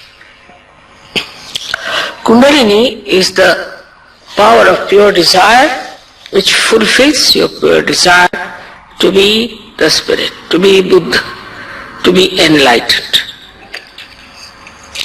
Buddha means a person who is enlightened. So Gautama became Buddha, as you people now have become Sahajogis. But because he went through all these various penances, whatever he learned became part and parcel of him. But in Sahajayoga, it is all Sahaj. So we always conclude everything that this is after all Sahaj. And when we try to work out anything, we always say, oh, it will work out spontaneously, it's all right, Mother will do for us. This is a common feeling with Sahaja. So whether to put you all through that long process or to give you realization was a question before me. Because in these days of confusion, there cannot be much time to put you through all which Buddha had gone, and he was one individual. I had to put all of you. That would have been very difficult. I don't know how many would have sustained it. Most of them would have dropped out halfway. or maybe quarter of the way. So, it was done in a sahaj manner. You did not have to sit in a banyan tree. Ultimately, you got your realization. Your Kundalini was awakened. And you got your enlightenment. But that enlightenment which settled in Buddha is not settled in us because our chakras were not cleansed as he had cleansed his chakras. We had the same body, the same mind, and the same attitude when we got realization. As we were looking at the house of God, still we are looking at the house of God, but you have entered inside the house and you have to look out from the windows. This you forget. And though we are sitting now on a hilltop, out of all the congestion and all the traffic, still you see a car, you get frightened. You don't know you are sitting on top of a hill where your mother has put you nicely. And that is how you try to behave. When I get reports about Sahajogis, I am quite amazed that they do not know that they are realized souls now. That's why Buddha talked of desirelessness. It's not possible before realization. Even after realization I find it's difficult. Some sort of a subtle desire exists, and where you have to work it out, we do not work it out saying that our ego will be catched. So wherever it suits us, we work that way. Wherever it suits, we work this way.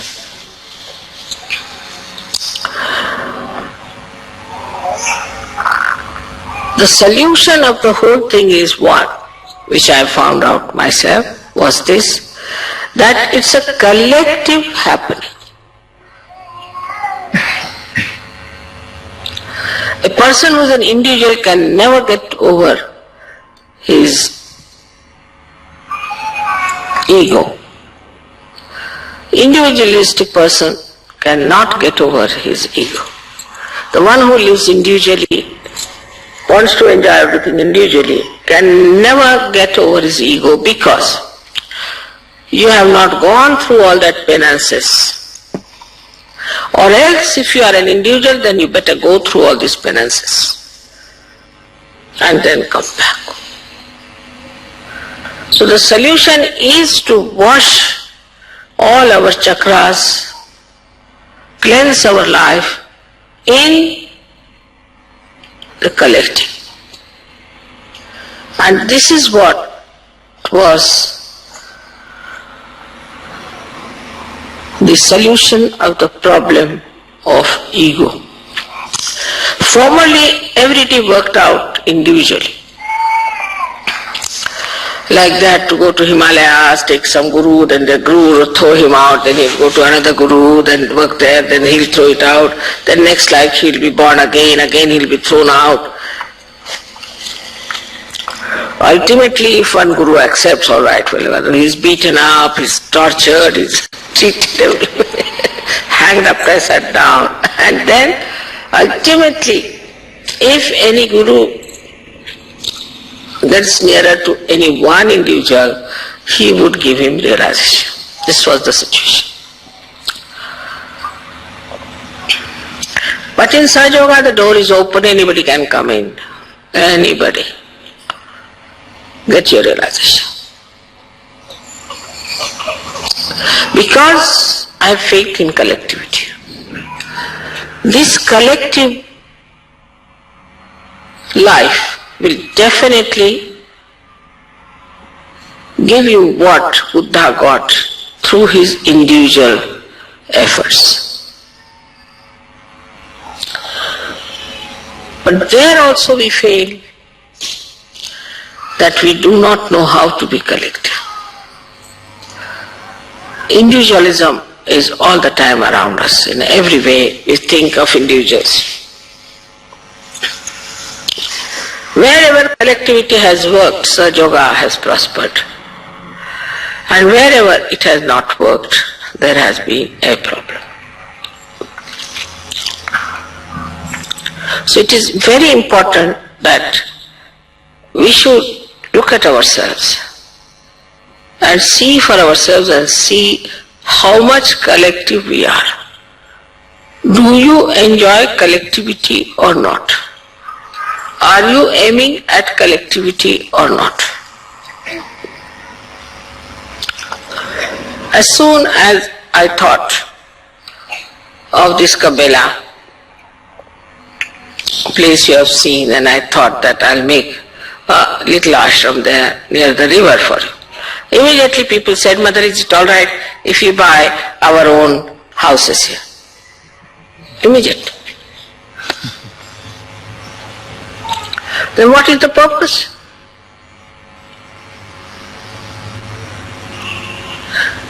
And then they will call me, Mother, please come to my house for dinner. Please come to my little house for some tea. I am not interested.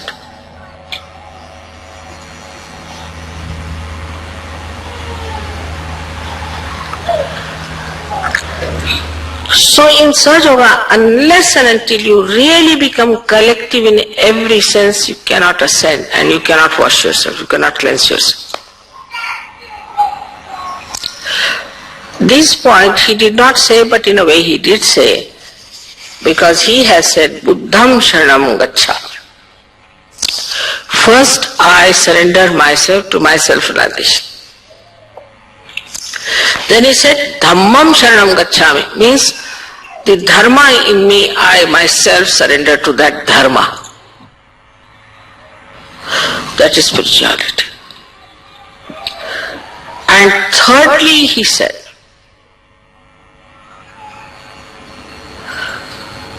Sangam Sharanam Gacchami. Sangha means collectivity. I surrender myself to the collectivity. But he did not know how to give mass realization at that time. So he got hold of disciples who had to shave off their heads, whether you are a queen or a king, who had to wear only one cloth, whether you are a man or a woman, who had to have only one mat to sleep in a big hall, no husband and wife, no marriage, nothing. And they had to beg their food in the village and feed the Guru, and also they themselves had to eat that food whether it was sufficient or not.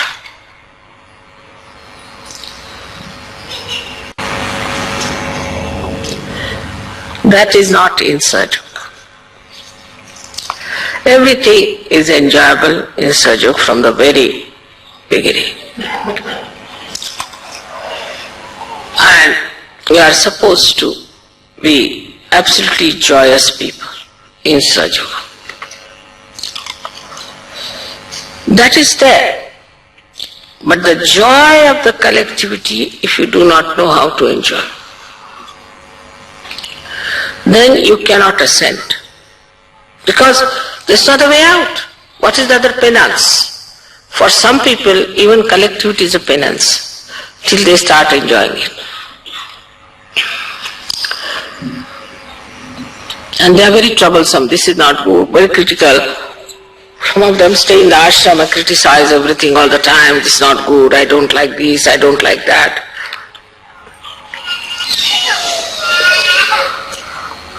So here, in complete awareness, you cannot be mesmerized. If you are mesmerized, then you can live whatever way you like. But in complete awareness and full understanding, we have to become collective. This is one of the solutions for our cleansing. We can say like this, supposing my hands are dirty. So I go to one tap and I find this one drop coming. So can't wash. So I go to another place, there is no water. Third place, I find there is nothing available. Ultimately, I reach the place where I find some water. Then I wash myself completely because I know I can't find it anywhere else. But in sahajayoga, you are immersed in the water of collectivity. If you enjoy this collectivity and can swim in that, then there is no problem.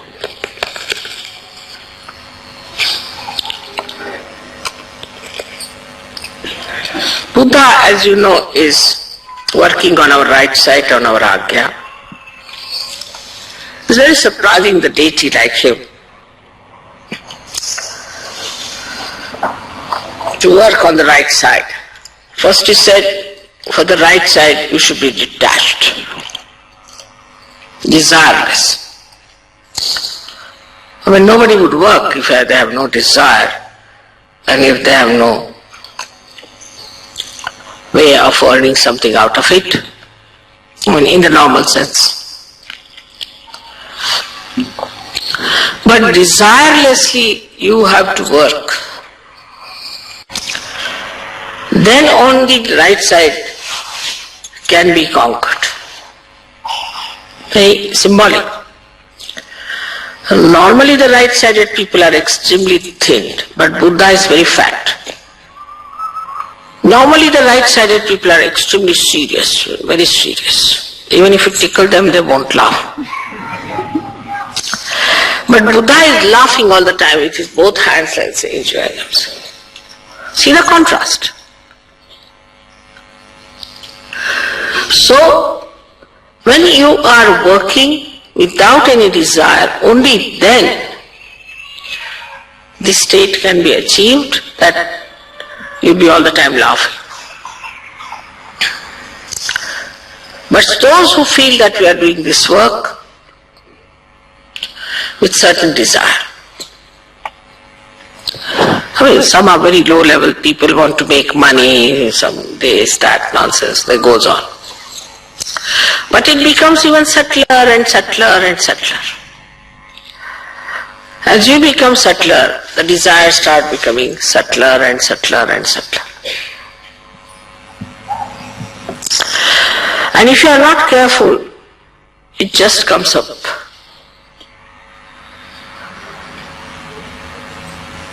So he is the one who is on the right side placed going to the left side. He is the one who has said that you have to be desireless on the right side. What a contrast. Especially in the West, I have seen people do little bit of... What have they done? I lifted that spoon. With the spoon they sit down. And they are surprised to see me that I am not tired. But I don't do anything. I have no desires. Actually, I never do anything. I am just nishkriya. I am just doing nothing.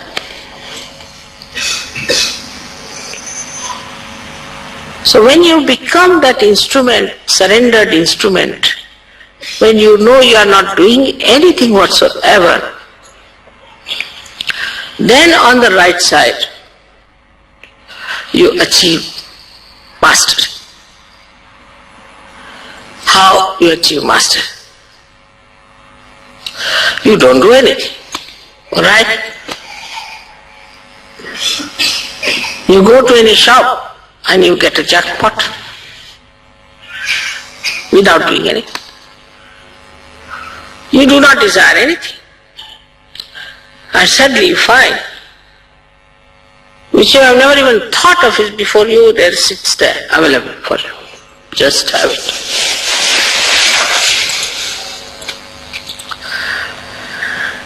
So with a desire to achieve something when you work out, it also has a reaction. Every action has a reaction. But action without desire cannot have reaction because there is no desire already. Supposing I get lost somewhere on the way. So I never feel upset about it because maybe I have to be there.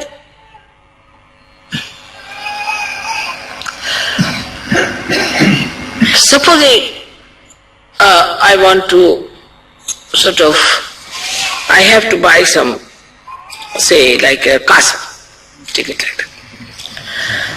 So people I have to buy, you see, that's different than desiring. I mean, it also came in my neck suddenly. I just said that I live in Italy, so must buy a house. They showed me a casa. And this turned out to be no good. Alright, doesn't matter. Then the second one, everybody got attached. You must buy this at any cost, this. I somehow didn't like the place very much, but I said, alright, let their desire be fulfilled. It so happened that they were all uprooted and they had to buy another one which they didn't want to buy. And I was very happy about it because I didn't desire anything. And it turned out to be the best. The reason is whatever is best happens to me.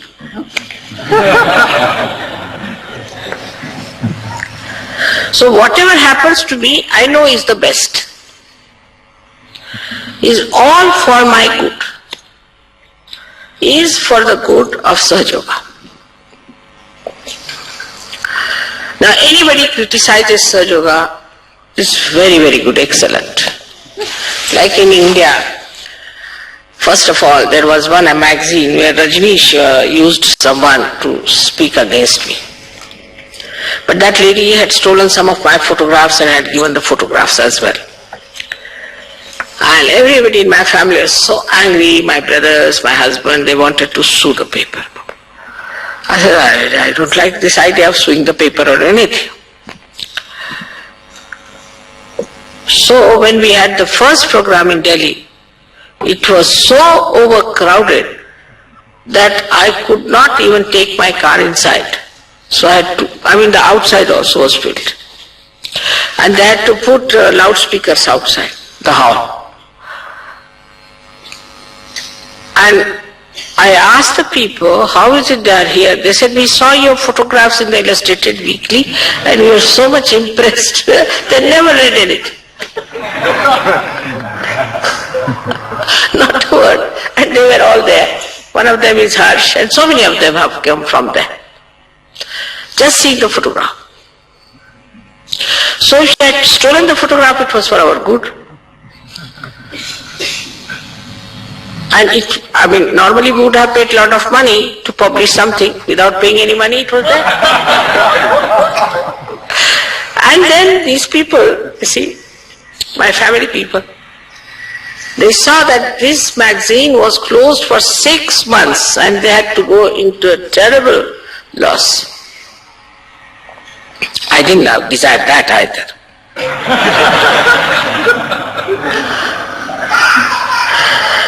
When you are desireless, you are happy because you are never disappointed. You are never nervous. So, to be desireless doesn't mean that you become something absurd or ascetic or anything like that. But not to expect something. If I do like this, then this will happen. If I do like this, that will. Not to worry. Do what you want to do. One thing you should know, that nothing bad can happen to you. and something bad is happening, that's something wrong. I'll tell you another thing. This time, first time I fell down a little bit, not much. So they said you can't go out of the house at all, you cannot move out because it's raining and you will develop arthritis. I can never develop anything like that, but doesn't matter. So I was made to stay in the house and I wrote this book in that. It was nice I fell down. Otherwise they would have said, come here, come, all my family was there for a holiday. Thank God. I got these 4 or 5 days I wrote this book.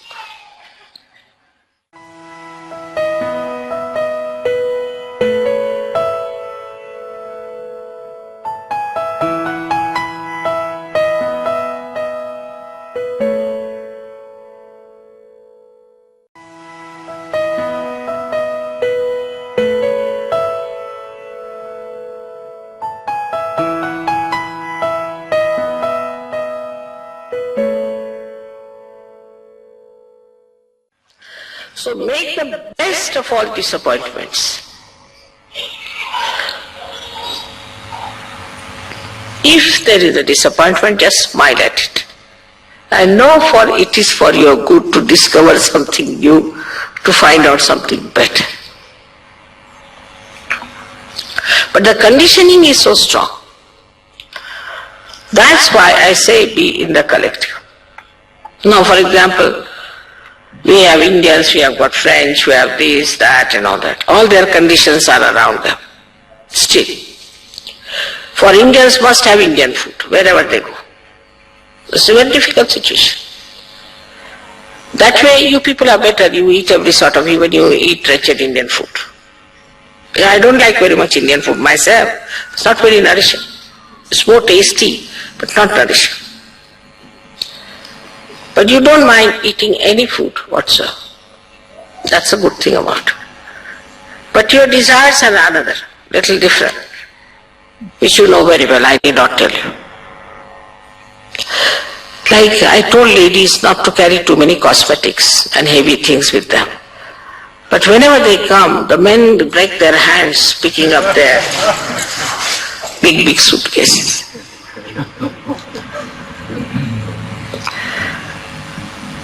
I'm not saying that you should walk about in a manner that is not so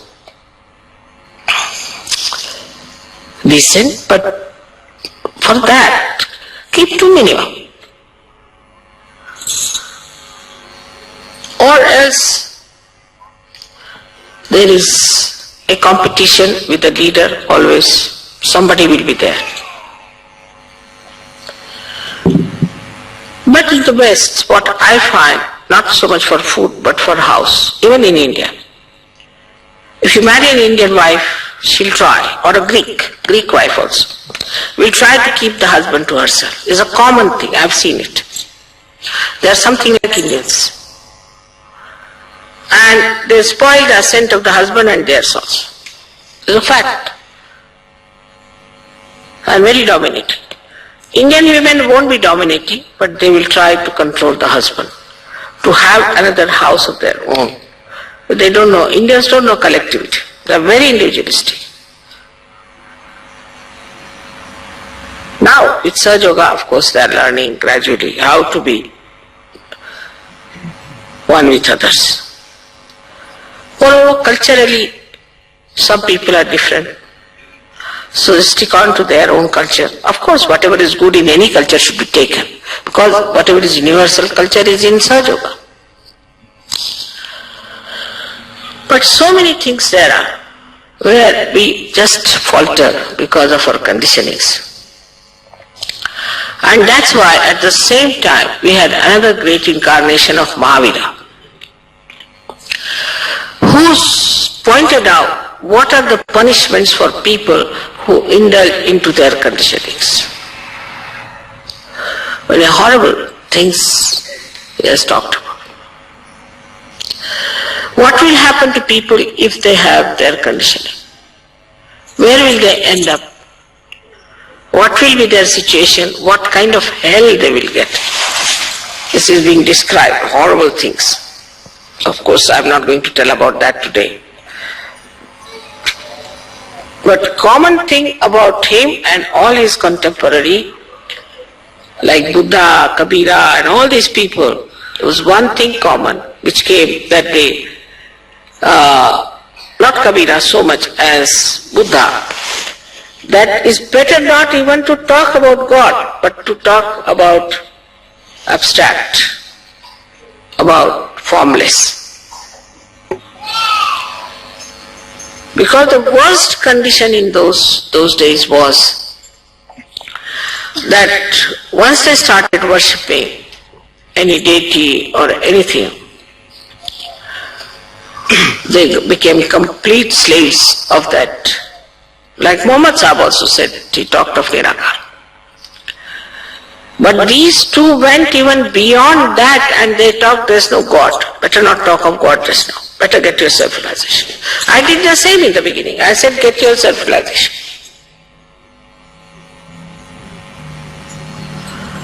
Because anybody can start, I am God. So they never talked about God. Not at all. And they all the time said that there is no God, but it is yourself. They tabooed actually. They are called as Nirishwaras. Nirishwarvad. Did not believe. Both of them did not believe in God, but in self-realization.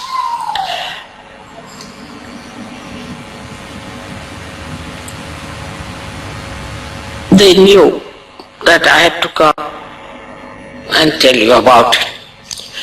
So Buddha has talked about the future Buddha, which is Matraya.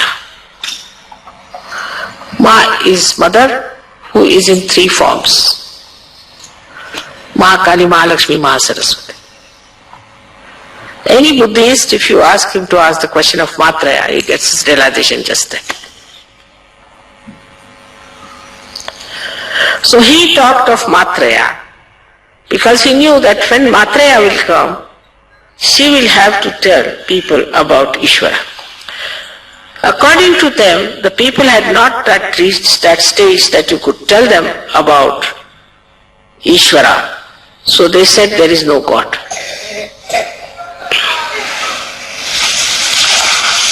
Just to accentuate self-realization.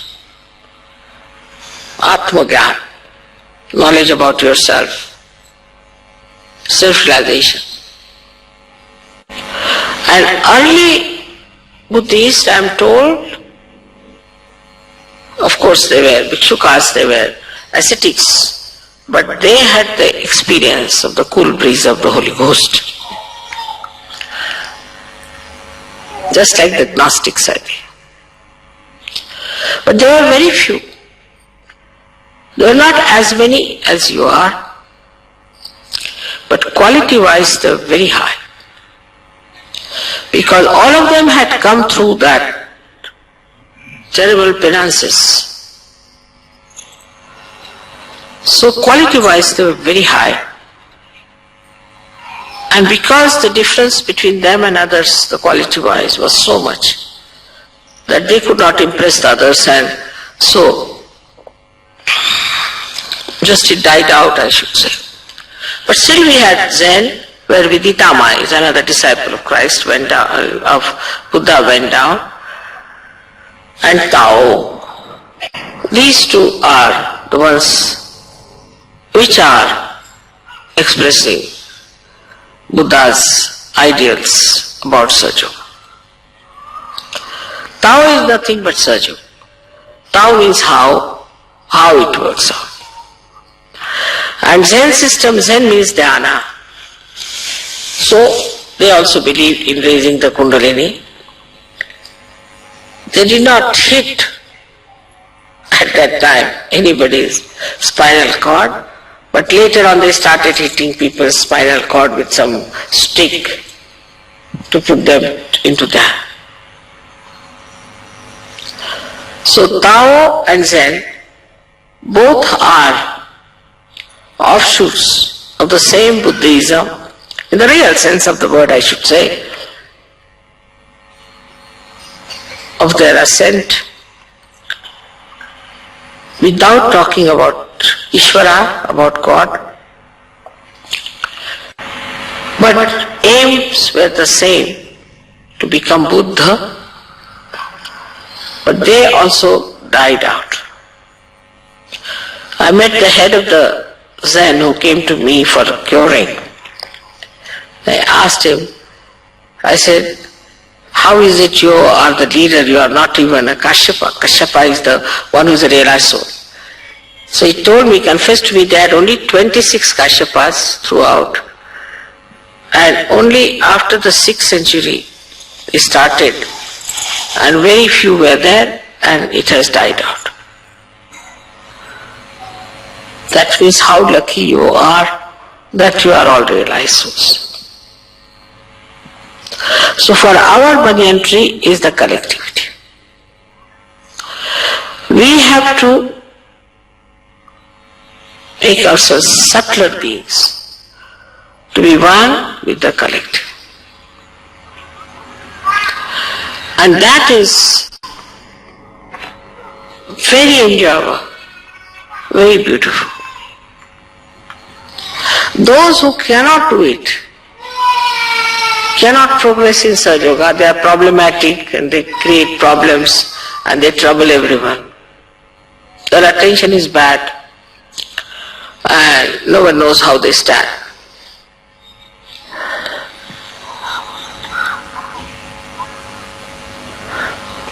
So Buddha's message is, of course, is not to develop ego. But how do you do that? First of all, whatever you are doing, you have to say, I am not doing it. It's mother who is doing it, or God who is doing it. I am not doing anything.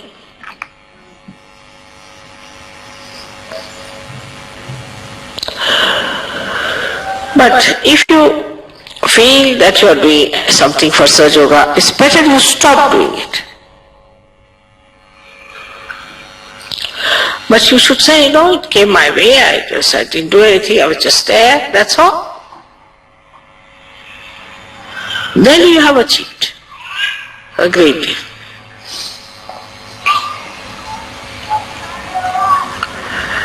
And the second thing is of desire. Even desire of anything, of smallest thing or the biggest thing, or even loving your children, loving your wife, this, mine, all those things. All these desires, if they are not fulfilled, you feel frustrated, then you must know that there is something wrong with you.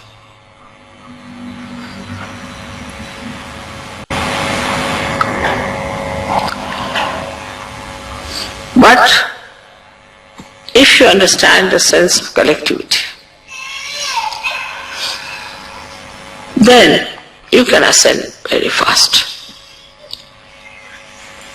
I would say Indians are extremely religious, disciplined people in a way.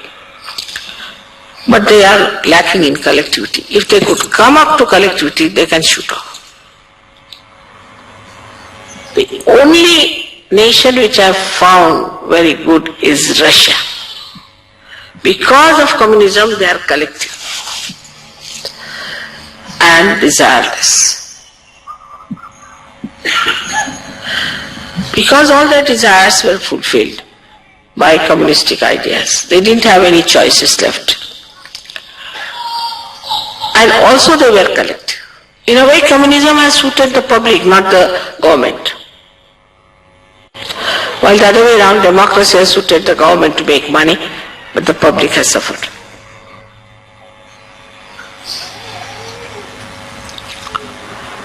So we are people who have not been able to know about collectivity. So I would say the collectivity develops faster in the West, no doubt, much faster.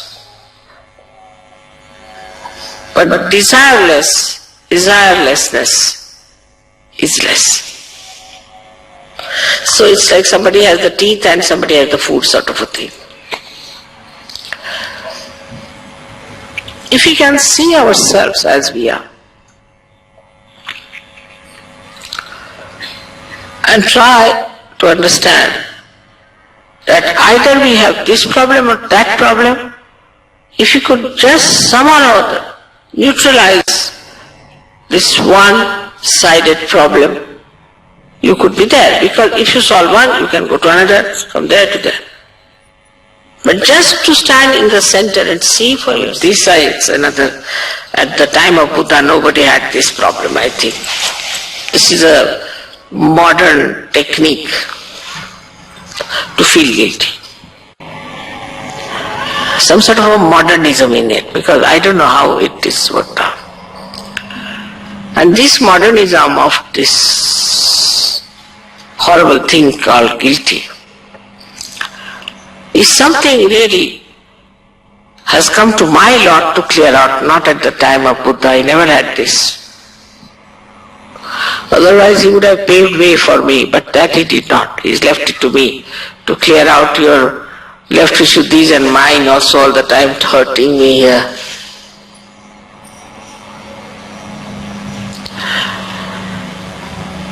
So this horrible thing, especially Western mind, Indians don't have guilt to it, nothing. But this has to be overcome. As you know, that Buddha and Mahavira both support the center of Agya. So, if you have to have a very clear-cut Agya chakra, then on one side, you should be desireless. You should forgive. Kshama. Kshama is the Bija mantra. It's to forgive. Bija mantra of right side. Kshama, I forgive. And the left side is hum. Like the left-sided person always feels, oh, I'm no good. This, he has to say, no, I'm good. Hum, I am. So hum and ksham, these are two bija mantras which we have to say. Of course, if you say, they will act, because after all, now your pranas have become pranavas. Your breath has become enlightened. But rather weak, I should say. But doesn't matter. Your mantras can act. You must use these two bija mantras to clear out your agyas. But Mahavira has a solution for this. That after realization, if you catch your agya, you get a terrible headache. That's Mahavira's style. You do anything wrong, you get punishment.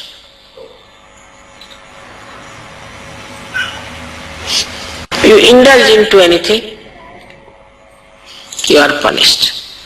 You go against sahajayoga, you are punished. I am not doing it, it's Mahavira. Simultaneously working. If you try to be overly smart, you are outsmart. So these two forces are working from the right, left, left to right. If you overdo right, then the left hits you hard. If you overdo left, then the right hits you hard. Both of them are like really like double-pronged attacks. One says don't have desire. All that you have desire, punished this time. Like some people say, I must have children, I must have children. You give them the children, they say, mother, why this horrible child you have given me is such a horrible child.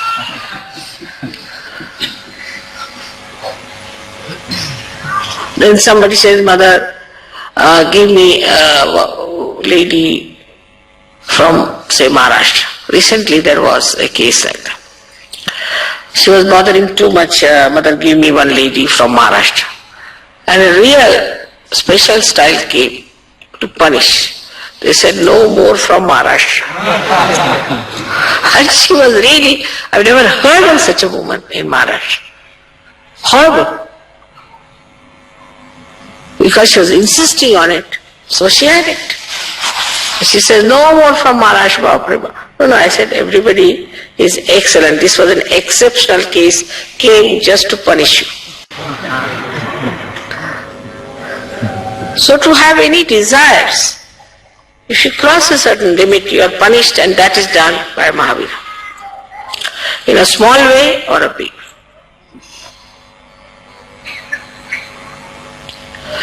Like there was a little boy who came to London, very bombastic. And he wanted to buy something for himself. I took him to an ordinary shop, and there was a very nice coat, full wool and all that. He wouldn't buy. I want to go to a big shop. I said, all right. So I said, I'm not coming. I sent his father. He came back with an artificial coat from that shop without knowing that it was artificial. Because you wouldn't take something from an ordinary shop. So in the big shop, very nicely, big price they gave, and this they got. Every minute, Sahajogis must know that there is a Mahavira sitting down. Also, Buddha is there who gives you an indication that don't do this. Do not desire so much. He puts limitations to you. But if you don't listen, then all right, Mahavira is there to correct you. After a point he goes. Then you get headaches. Then you say, Mother, why did I get headaches? You asked for it. It's such an automatic machinery that we have to be very careful as Sahajogis. So today's understanding should be that we all should become collective from inside. We should not grudge or grumble about it and enjoy the collectivity. But the second side of collectivity is this, that do not try to exploit the collectivity. Otherwise you will be in trouble. Like I've seen some people don't know how to use their bathrooms. When you are collective, you have to be respecting the collectivity of others. By your presence, another person should not by any chance suffer, or should not feel in any way insulted or inconvenienced. So when you are in the collective, it should be such that another person should enjoy your company, enjoy your being there. That's something where there is no problem.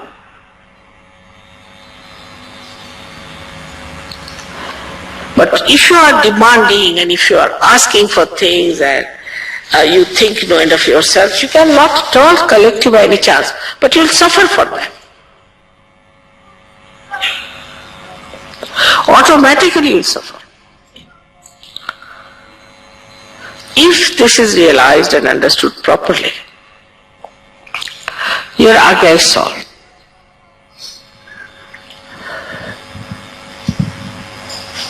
Like anger.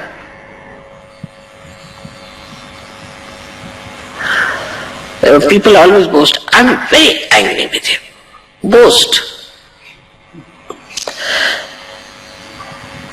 But just make that anger into forgiveness And you will see the person, instead of you getting into problems, he will get into problems. Anger will upset you, but forgiveness will upset him automatically. It's the biggest weapon you have got, is to forgive. And this is shown in Buddha's character throughout.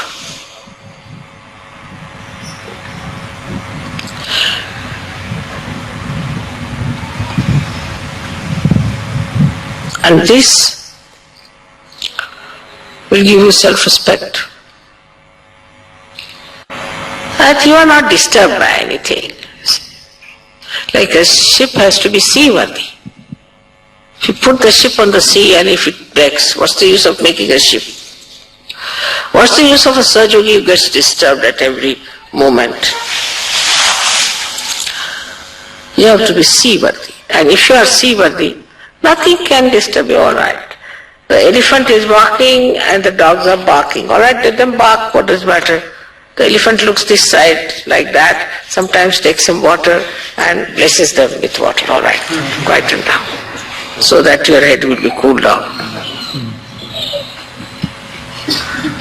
That will give you self-esteem, and you will know what you are much higher than others.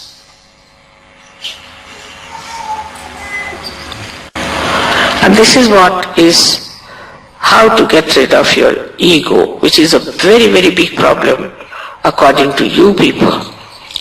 No matter how to get rid of ego. Ego can be said, you go. When this I-ness goes away, the self rises. What is there to feel hurt? What is there to feel bad? What is there to hurt others? All right, you are cheated. Very good, at least you have not cheated anyone. Be happy about it. But once you are without ego, means you have surrendered yourself. No one can cheat you.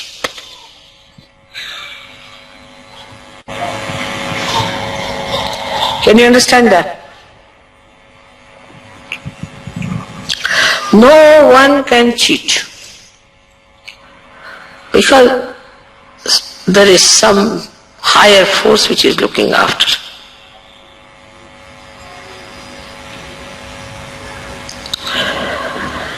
This is the way we should understand Buddha. This is, we should know our Buddha qualities. This is how our ego can be dissolved. When you say, Mother, we surrender to you, that just means that you give this horrible ego a complete holiday. Which means that. That is how this ego disappears. I think all you are here just now, ragyas are open out, most of you, somehow. And then you laugh at everything, you make fun of yourself, just enjoy everything. May God bless you.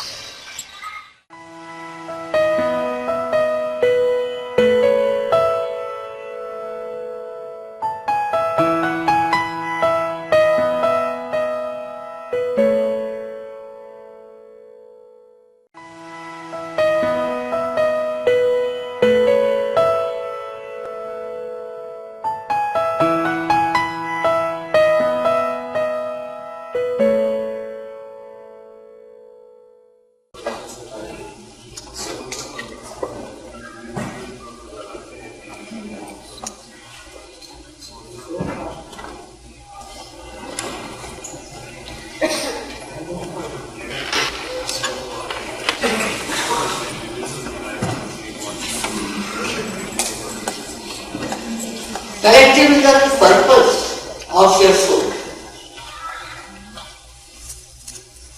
You have to become collective, but it's not the collective artificial one, but like your hands are connected with the whole body. If there's a pain here, the whole body will feel. But who is the other? You can feel everyone within yourself. And that is what happens to you. So the purpose is that you become the whole and completely engulfed into the whole. Alright? Excuse me, what is the connection, if any, of sahajayoga and Reiki? Or are they parallel with one another?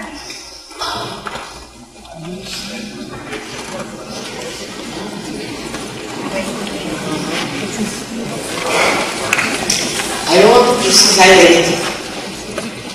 Only thing you should see all these things, what have you gained? First question. What have you gained by doing anything? Have you got self-realization? Have you got the knowledge of the divine? Have you felt the cool breeze of the Holy Ghost? Just like that. As a mother I would say, what did you get out of it? There are so many in the market, so many. I would ask you this question.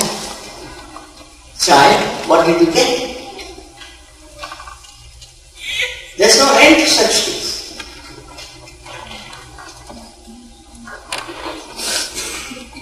Once you become self-realized, how do you maintain it?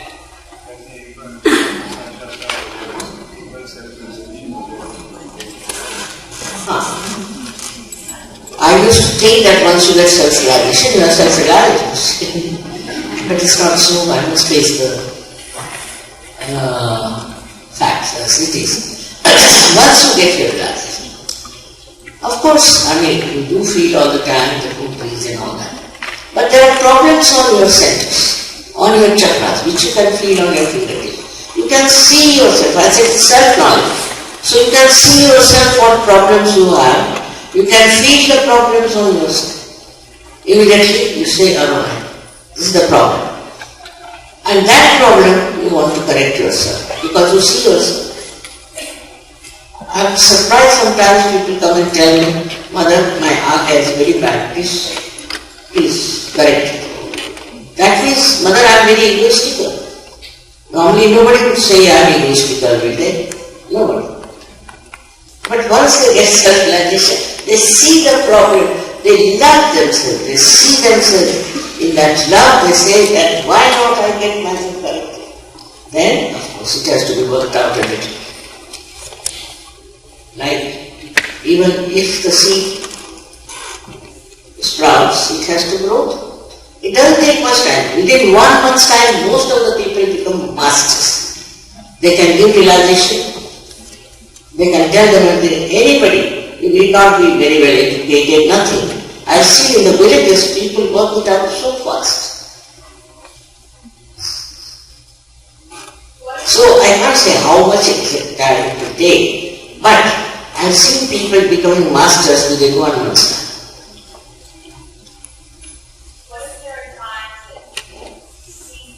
And you don't have to pay throughout. It's very important to understand. Some of us told that our purpose was to spread the word of God and what was in our actions. I just want to know what you thought about that statement. Someone said you want to spread the word. Of God to our thoughts and our actions. I just want to know what you thought about that statement. Saying that the statement somebody made. Somebody made a statement. Spread the word of God through your thoughts and through your actions. What do you feel about that statement? One becomes running to get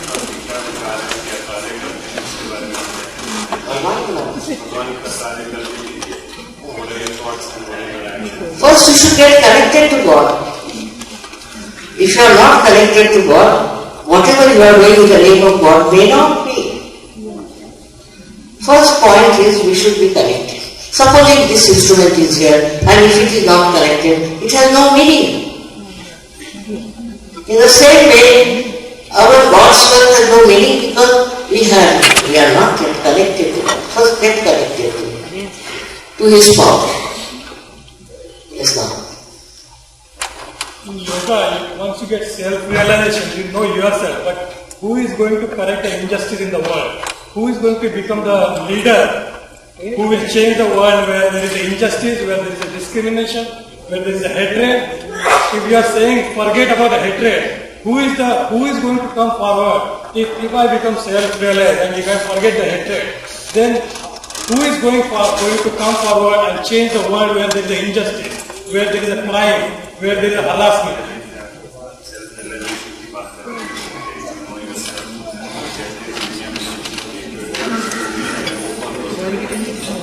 Correct. Really, that's the worry I have. This hatred and all this comes through ignorance. We have ignorance. And once you start getting into this great ocean of love, it starts just disappearing from you to begin with, and from others also who have got realization.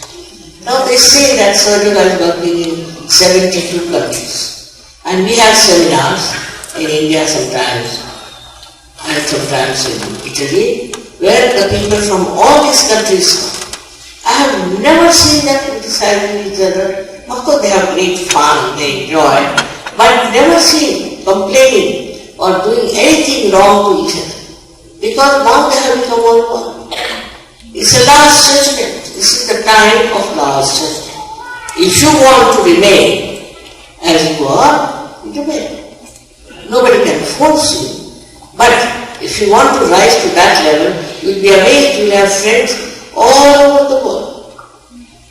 Not ordinary friends, but real friends. So, just to get rid of this hatred and all nonsense, what do we have to do? Think hatred comes from where? It comes from human beings. So, we have to transform them. If they are transformed, things will be alright. Is there anything that will come of your meditation tonight?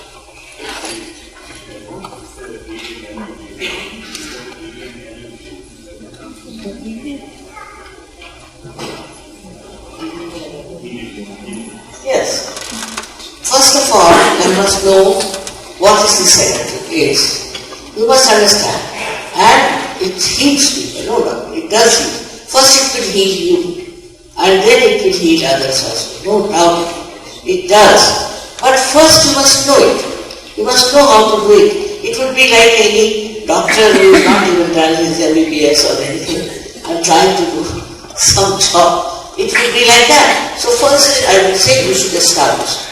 Those who are established surgeons, first of all, get very good help, but they can help others, they can heal others.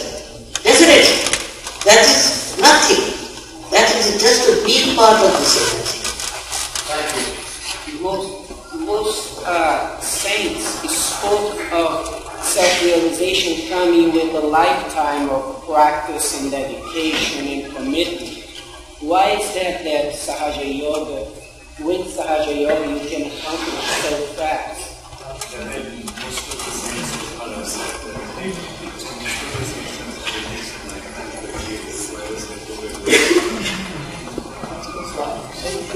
Why? Because the need is so much. It's the need of the divine. Divine now is present with human being. And it wants to have a very short thing.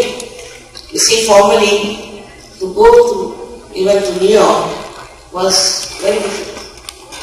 I don't know how many years Columbus took to then come to America. But today, it has come. So I would say it's a jet age. And really we have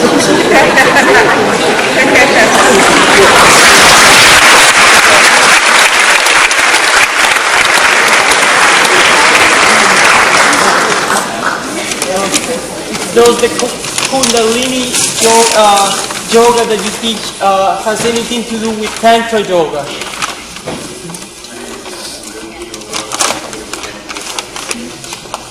You see, the name is Kundalini Yoga. It has nothing to do with Kundalini Amaster. So, Sahaja Yoga and Kundalini Yoga are the same, if you see the meaning of it. But in actual, I've seen the yoga business is terrible because people have suffered so much. So it's something very different. I don't know what they do in the name of Kundalini yoga.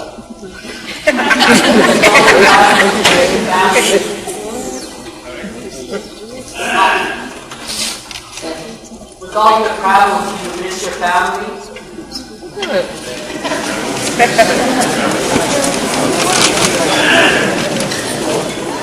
My family is very sensitive. I travel, they also travel with me. My family, all of them are here now in America. But my family is very sensitive. And they have realized that this is such a great work. So they support me, they help me in every way. They are very supportive and they like it and they enjoy all the people who have got realization. So family have the same ideas, or we can say the same feeling for the world, and they are very happy.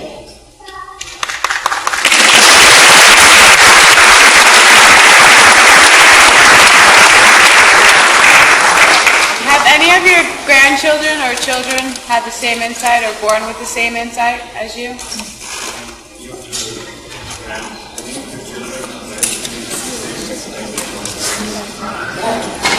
Yeah, see, I have also great grandchildren. And I am surprised that they are all born realized. They are born realized. That's very surprising. And the family is so united, so helpful. And my great grandchildren also have the vibrations, they understand.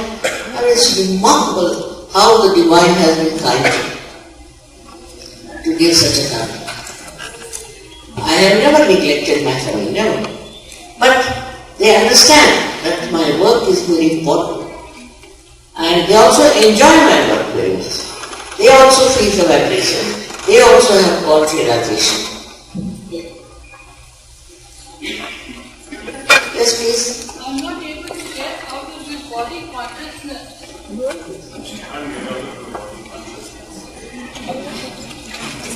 No, all these words have absolutely no meaning. Body consciousness, the state actually. See, he said that you should not be conscious of your body. You should be conscious of your body as a human being. There's nothing wrong. But once you get your realization, you become conscious of your subtle body, which is within you. So you can easily get it. But you don't lose the consciousness of your body. That's not so. They are all funny things they are doing.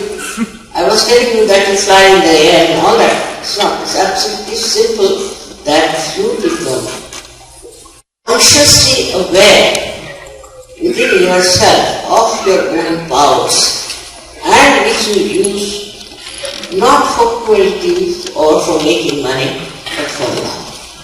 I mean, it is something.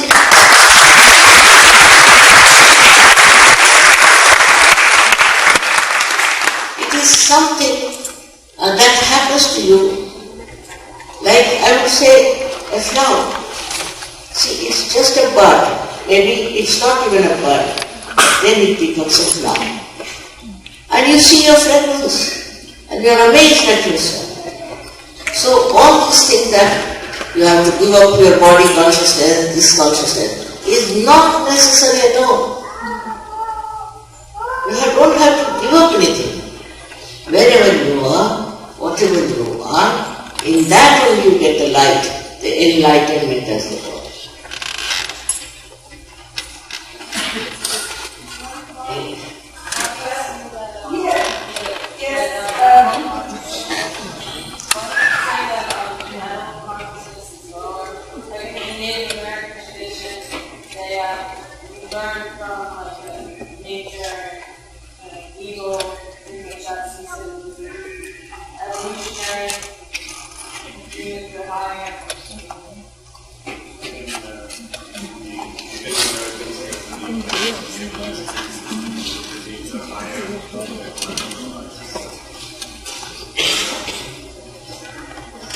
See, Americans read too much, that's why.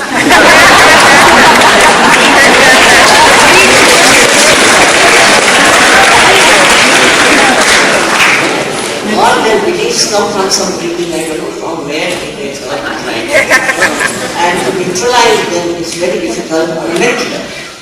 But if you get your realization, certainly this one, and this is all nonsense. You said it's correct that Americans have this idea, those ideas, but these ideas are not reality. Have you felt the reality? First get to the reality. Then you will see, in these words, I don't know what people read. I mean, this is nothing. I came long time back before here. I ran away. I said, impossible. Their brains are already filled with so many books, I don't know how to talk to them.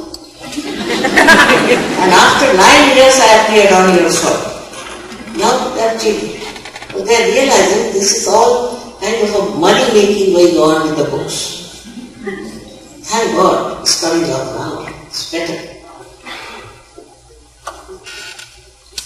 Do you believe that the Kundalini is the same life force, energy that the Chinese would call Qi? That this energy is, part of us, part of the world, that can be accessed in this way, and also through things like Qigong and Tai Chi is the same force?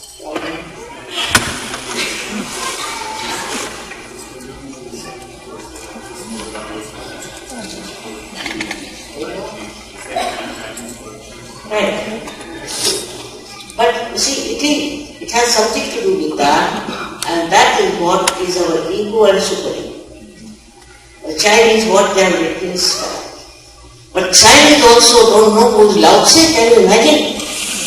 Lao Tse is the man who talked about this thing, is the one who told them about Kundalini, and they don't know who is Lao Tse.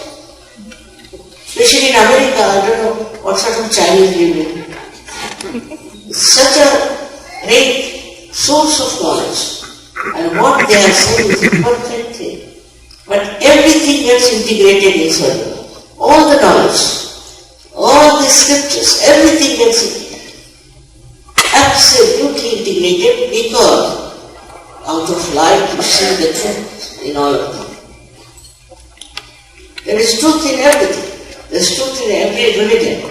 But religion now has become money oriented, or also power oriented, so it's gone on.